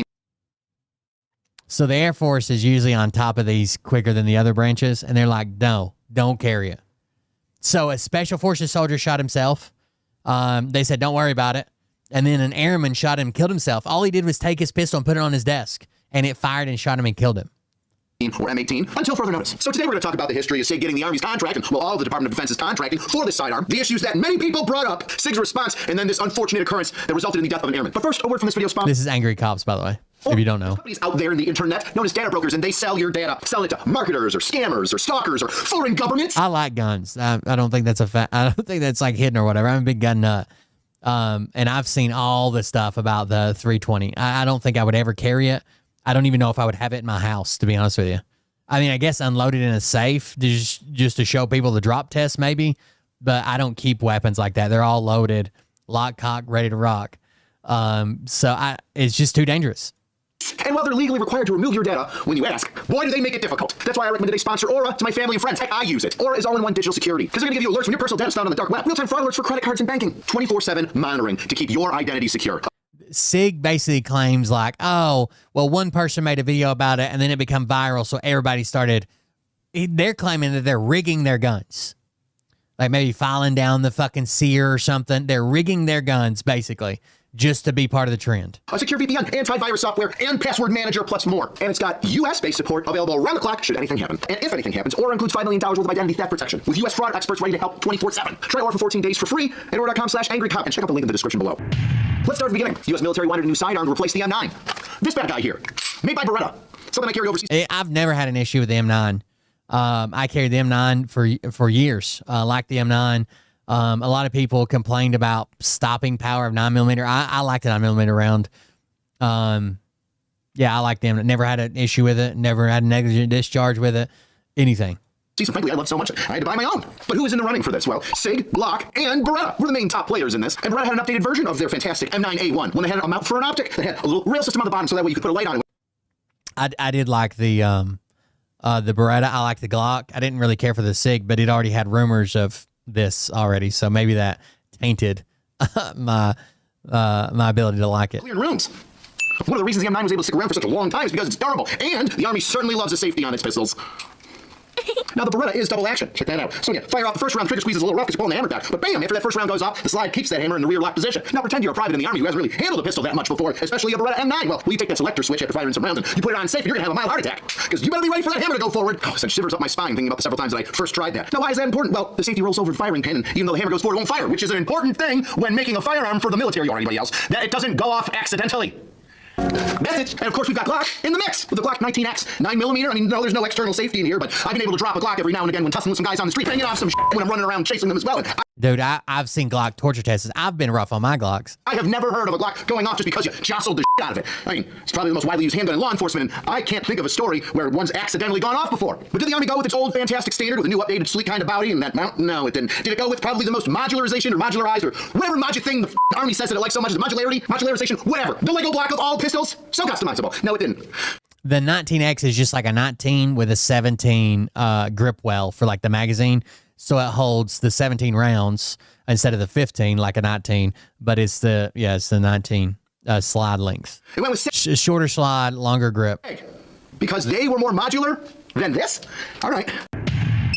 So here we are, January 2017, and SIG has won the bid to create the next pistol that's going to be pushed across all the Department of Defense. And of course, once something is picked up by our federal government in such a mass amount and quantity, well, there are going to be other people that are going to want that same firearm. And that's exactly what happened. Police agencies and other federal law enforcement agencies said, well, if this pistol's been tested so rigorously that it would win the Department of Defense's contract, well, it certainly must be good enough for us. So not only do you have the Department of Defense, now you've got tons of federal agencies and other law enforcement agencies picking up these pistols, handling them, using them, and running around on duty, and it's getting its wear and tear on exponentially more than any sort of government testing facility could do. And almost immediately, rumors start spreading. Firearms forums, Reddit threads. A low rumbling is starting to grow over the concerns of the SIG P320 and how if you drop it, it will fire. And what happens with rumors that start on the internet? I never got to carry the M7. I mean, I've shot a 320, but I never, it was the M9 when I was in.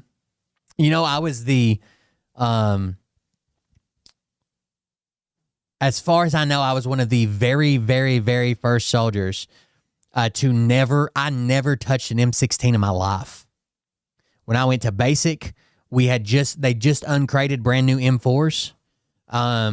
And we got to carry those in basic training. It was OSUT, one station unit training. And I know the combat troops got those before like the Pogue troops. So that was early. And then when I got to my unit, immediately we had just gotten brand new M4s and they issued them to everybody. I never carried an M16. Well, they grow and eventually they become science experiments for YouTubers. 2009. Now every Tom, Dick, and Harry that's got a gun YouTube channel is grabbing a bunch of 9mm blanks, putting them into the SIG P320 and dropping it to see if it does actually fire when it's dropped. And my oh my, were the results astounding. We found in our testing that the P320 will fire if it is dropped at a certain angle. This angle is not found in any of the previously mentioned drop tests. Drop test and the 40 caliber, it's got a prime case and a dummy round. It's got to be at a certain angle, but still, it doesn't matter which way you drop it, it shouldn't fucking fire. With a full magazine underneath. Son of a bitch. So immediate. I guess it's really not drop safe. It's not just a bunch of one round. That's the very first time we ever done it. And went bang. You and I bought brand new, never fired, fresh in the box. What's crazy is like the way the gun is balanced. I don't have anything here gun like, but like see these clippers. If I hold them right here, obviously it's balanced. But the way the gun is balanced, if you're holding it on the trigger well, all the weight's back here on the slide, so it cants to this angle. It's not straight up and down. It's not left to right. It cants to this angle. And that angle just happens to be the angle that if it hits the ground, it'll go off. 320. All right, ready? Now when you start getting viral videos amassing tens of millions of views about how your product is kind of going off whenever it's dropped, well, you want to make a response. And SIG's response was the VUP, the Voluntary Upgrade Program. No, it didn't say that, hey, if you drop our pistols, they'll go off and we're looking into it and we'll make sure we fix it. No. Even though they did the Voluntary Upgrade Program, they still claimed that there was nothing wrong with it. They say this is a voluntary upgrade program where you can turn in your pistol or receive the parts to upgrade and, I won't say replace, but replace your trigger, the sear, and striker assembly, which all improve, and I quote, the drop safety and prevent unintentional firing. So it's like they had a problem with that. Now you would hope that the VUP, the Voluntary Upgrade Program, would have solved all of SIG's problems. Hey, here's a free upgrade to your pistol. Come on and get it. We're making things better for you. We're upping the base model for free for you because you're such a good guy. But even after all that, it somehow got worse for SIG. But how? How could that possibly happen? Well, more and more people were reporting that it was starting to go off on its own. Not even dropping it, just firing. That's right, a pistol sitting there in a holster on a desk. No. Imagine, so that guy had that screw jammed in there, and it was less, like no pressure and less than, what would he say, 1 millimeter trap or something. Imagine you just fucking, your gun gets dirty and it's got sand jammed up in there, or fucking lint, or what the fuck ever, right? And it's already holding that. And then you can just wiggle the slide and it goes off. You could just be jogging with it on your hip and it goes off. You could get into a vehicle and it goes off. Finger or anything anywhere near the trigger, and it's suddenly going off? That sounds impossible, some might say. And I'm sure SIG thought that. There's no possible way that any of this is actually real, except one little thing happened. You remember earlier when I said that once the Department of Defense got those firearms, well, a lot of law enforcement agencies thought, hey, it's been tested by the government already, vigorously. Why don't we take it on as our department duty weapon? Well, a lot of police officers wear body cams, don't they? And if you're a police officer in a department that wears body cams, and a department that has taken on the SIG P320 as their duty pistol, well, then you've got the perfect storm of accountability in the form of video and audio recording, and the potential of a firearm that may potentially kind of go off by itself. Now evidence is no longer a problem, because police body cameras begin to record the SIG P320's random discharges of rounds while in a holster, while just sitting there doing absolutely nothing and then going off. And because the police department... There should be no fucking way, especially like the holsters that police wear. They're like fucking category 4A or what. They have like a lock and a button and a slide, and you can't get it from certain angles unless you're the actual drawer. Like it's fucking crazy. There's no way they should be going off like Sherpa holsters or whatever. They're notated. Whoa. Now we got video, audio, and we actually have a paper trail of these with reholster agencies about the pistol going off during training events when they're on the range or in a courthouse or even when they're effecting an arrest inside of a police. Boom. Undeniable to SIG. All those videos. so undeniable that all these agencies dropped the, figuratively and literally, the SIG P320 from being their duty weapons. U.S. Immigration and Customs Enforcement, also known as ICE, the Washington State Criminal Justice Training Commission, the Vancouver Police Department in Canada. They claim that this was all just hop because they got bad press and viral videos that were fake, that weren't true, that these agencies just saw them and was like, nope, we're out of here. But I'd say these agencies probably had negligent discharges. State training agencies. The U.S. Air Force Global Strike Command only recently after one of its troops died because the SIG P320 went off. But SIG made it worse. How did they make it worse? Well, they blamed the consumer. On March 7, 2025, SIG was tired of it all. SIG decided that they were going to put out a post on Twitter and Instagram all over the social medias and say, enough is enough. It ends now, if I'm not mistaken. Which, hindsight being 2020, sure doesn't look too good right now. But let's read through it together, shall we? 6 out. The P320 cannot, under any circumstances, discharge without a trigger pull. This is a fact. Ooh. Is it? The allegations against the P320 are nothing more than individuals seeking to profit or avoid personal responsibility. Couldn't happen to be just people that profit or avoid personal responsibility. Imagine trying to tell a company like, you made something dangerous, you're going to fucking kill people. They're like, you're in this for the profit. Got shot. Probably this detective who shattered her fucking femur was anti-gun. She might be anti-SIG now. In February 2018, her holstered original version of the P320 discharged without a trigger pull. She jostled the holster, removed it from her belt. X-rays showed that her femur had been severed in half with shards of bone fragments and substantial shrapnel left in her right leg, as seen here. What an anti-gun grifter. Recently, anti-gun groups, members of the mainstream media, trial attorneys. They tried to call it anti-gun groups. Why the fuck would anti-gun groups go after the 320? They would go after pistols or rifles or guns in general. Why would they go after a specific brand and model of firearm? And other uninformed and agenda-driven parties have launched attacks on one of 6 Hour's most trusted, most tested, and most popular product, the P320 pistol. In all cases, these individuals have an ulterior motive behind their baseless allegations that the P320 can fire without a trigger pull. They have no evidence, no data, and no empirical testing to support any of their claims. They instead chose to misrepresent clear, negligent discharges as a, quote, design problem. Which, by the way, you did come up with a design solution and called it the VU. A negligent discharge is something different than the gun going off on its own. A negligent discharge is you fucked up and pulled it. It's a category. You can get written up for it in the military. You train for it in basic training. Like they make you carry blank rounds, and every time you go in a building, you got to clear your rifle, blah, blah, blah, and make sure, check the chamber, make sure it's not on there, and you have to pull the trigger into a clearing barrel. And all the time during basic training, you hear like a pop here, a pop there. That's a negligent discharge. But that's teaching you later on down the road when they give you live ammo, when you're with the unit, that you know how to clear your weapon. You're not just going through the motions. You clear it, you check it, and it's clear before you go into any buildings. On base, obviously not out in the field or whatever. Overseas. In the decade since its introduction, the P320 has undergone the most rigorous testing and evaluation of any firearm by military and law enforcement agencies around the world. It consistently delivers a proven record of performance and reliability through state-of-the-art engineering and documented quality control at every stage of its production. Rigorous testing, yes. You know, you can go through rigorous testing and it can still be like I can go through rigorous testing and take the bar exam and I can still fail it. So really, rigorous testing doesn't mean unless you learn from that rigorous testing, like, I don't know, tens of thousands of firearms going out into the public and then using it and then finding out that it accidentally detonates all by itself. That would be rigorous, would it not? And speaking of rigorous, did you ever just drop it? Did you ever just drop it? Did you ever just fucking drop it? Huh, clear negligent discharges. Is this a negligent discharge? I'm sure they do drop tests when they come up with a firearm design. But it makes me think that maybe they're dropping it in a certain way that's more beneficial to them. Maybe like they're not dropping it actually on that backing plate or back plate. You're dropping it towards a magazine or on the slide or I don't know. Discharges where nobody's touching the firearm, nobody's fingers in the trigger, and it just goes off. Discharges when people are putting it in the holster, finger not in the trigger whatsoever, and when it locks in, it goes off. Or when they're just standing there and it just goes off. That's their fault. That's their fault? Claims that unintended discharges are anything more than negligent handing and or manufactured lies to support an anti-gun, anti-SIG agenda are false. Furthermore, lawsuits claiming that the P320 is capable of firing without the trigger being pulled have been dismissed in courtrooms around the country. In addition, multiple plaintiffs, so-called experts, have conceded it is not possible for the P320 to discharge unless the trigger is fully actuated. Huh, is it? The rhetoric is high and we can no longer stay... Again, fully actuated. Even the guy with the screw, it gets away with that, right? And he just did it 5 times in a row on a video. Fully actuated is drawn all the way back to where the seer is supposed to intentionally release, right? Silent while lawsuits run their course and clickbait, farming engagement, hacking grifters continue their campaign to hijack... Wait, that guy's just went off while he wasn't even fucking touching it.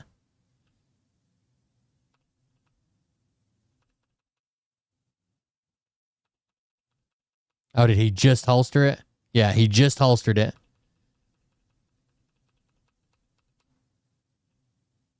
The rhetoric is high and we can no longer stay silent while lawsuits run their course and clickbait, farming engagement, hacking grifters continue their campaign to hijack the truth for profit. Enough is enough. From the courts of law to the court of public opinion, we will combat the lies and misinformation.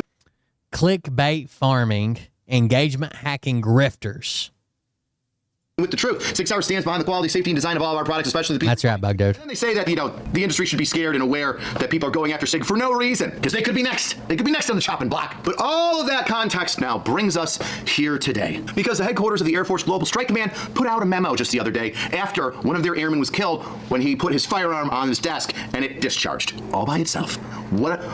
How strange. I thought SIG said a P320 couldn't do that. Immediate action required, effective immediately. All personnel in AFGSC will pause use of the M18 MHS for all operational and training activities until further notice. This pause will remain in place until completion of ongoing AFOSI and safety investigations into a recent incident at FE Warren Air Force Base. Wing commanders and DFCs will arm personnel with the M4 rifle in place of the M18. By the way, the M18 is the military nomenclature, the number that it's assigned to as a property item that the military uses for the SIG P320.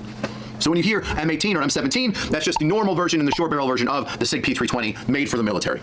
M18 is just like the shorter slide. And at this moment, there is an Army unit that is doing the same. I just don't have confirmation of the Army unit that's doing that. So here we are, with all this history of the SIG P320 going off, them trying to make changes with the VUP, them going after everybody in their freaking comment section of social media saying it's not our fault, nothing's happened, and then an avalanche of video evidence coming in showing SIG that there is an issue with it going off. Culminates in, unfortunately, the death of an airman, and now the Air Force and the DoD taking note. I mean, all these other law enforcement agencies, including ICE, already took note and said, we're not dealing with this. We'll go to something else. But now even the Air Force is saying, what the is going on? Even SIG had a response to the airman who unfortunately lost his life. I would like to see the testing that went out. This is the testing that the military did to make sure it's to their standards.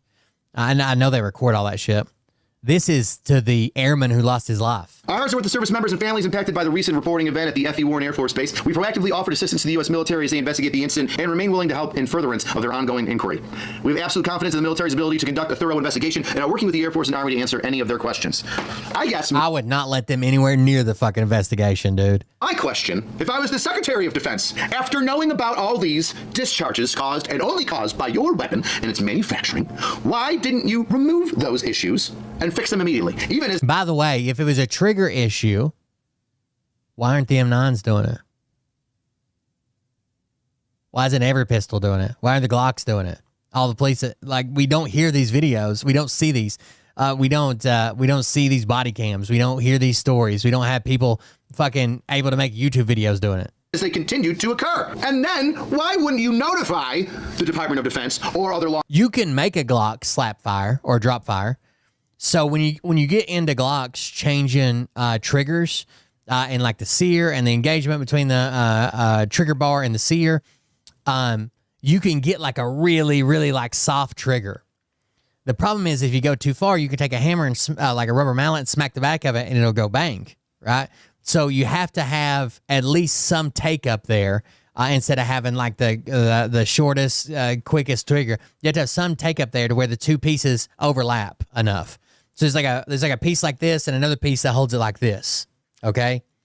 And the further down this hand comes down this piece, right? The easier it is for that trigger to go off. And it also feels better when you're like a competition shooter.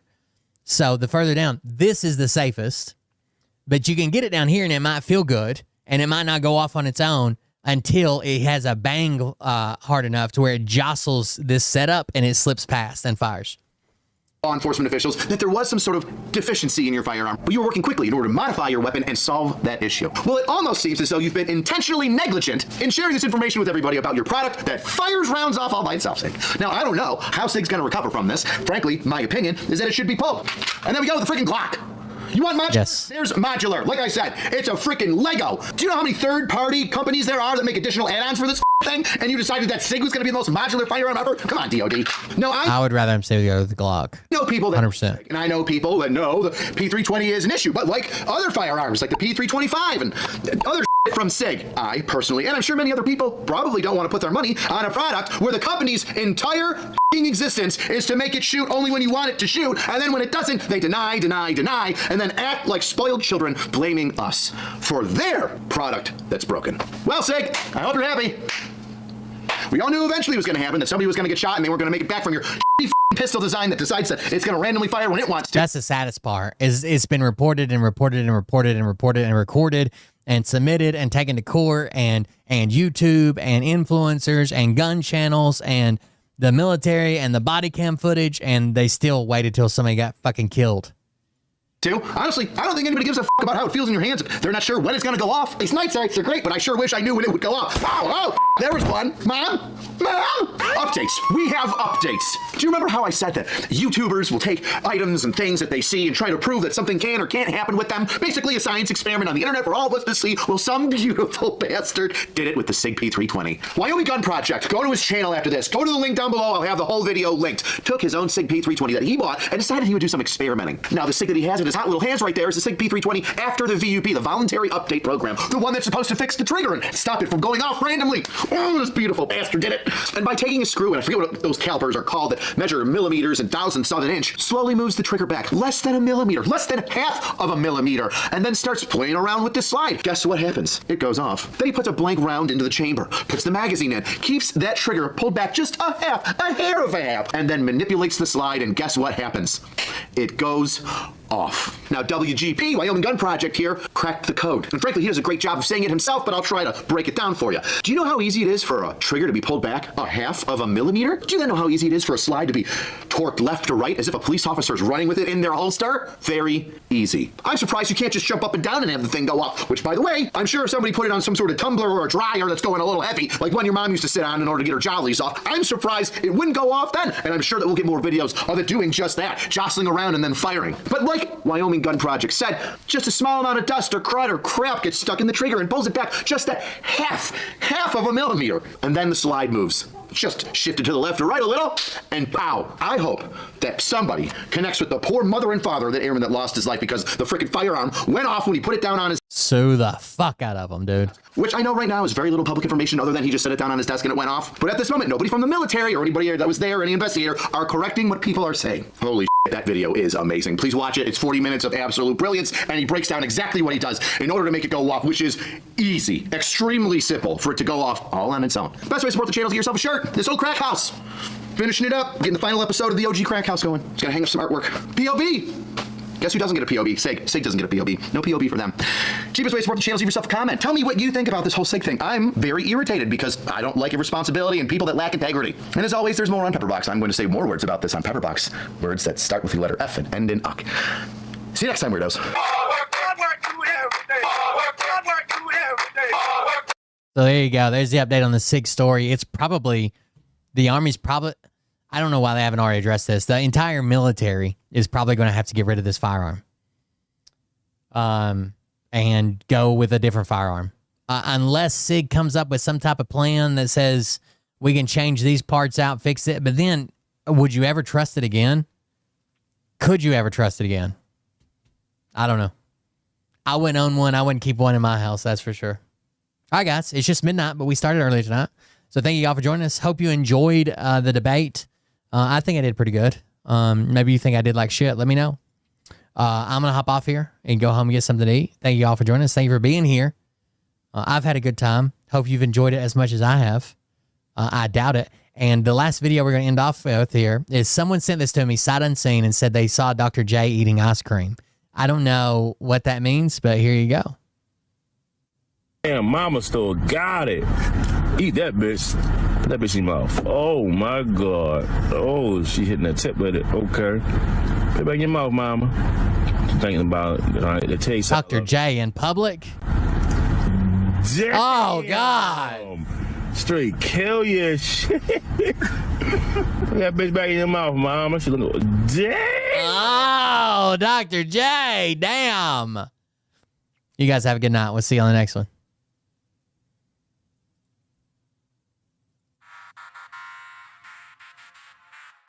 But I can tell you this about That's her anatomy class. Particular show. You don't have the fork and balls to I'm still confused because she said she hates toilet paper. What the fuck? and tell them exactly who they are and tell them the rest of the world who they are. You don't have the fork and balls. You don't have the balls. I think I performed well in the debate. I think I did a good job. Maybe there's stuff that I can prove. Come yell at me. I don't know. Get the place in the best, you know that stage is set. You better buckle up, cause you ain't seen nothing yet. Here we go, I think I started some shit. Piss them off, it's about to get lit. Get the place in the best, you know that stage is set. You better buckle buckle up, cause you ain't seen none yet. And they say that I'm a lunatic. Well, listen, bitch, I came equipped with a quick wit and a 6th sense for the stupid shit. Where my true believers? Y'all need Jesus. Praise the Lord, head to the extreme. All these false fucking prophets who profit off of gossip. Worshipping drums, cocking, begging for a throat deposit. Swinging fucking meat hammers like fool in a thong. He's strapped to the shaft, beating his chest like he's King Kong. Starving for attention, I'ma make your gut burst. I'll be your huckleberry, I can quench that thirst. Baby eating lizard people, alien sex. What's next? Trump and a dress. Support the show at buymeacoffee.com/cold beer. Cause you told him if he did, he get fucking superpowers.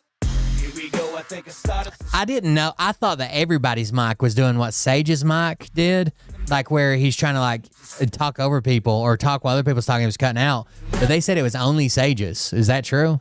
Everybody else's mic was just like a yelling contest. Get lit, get the place in the beds, you know that stage is set.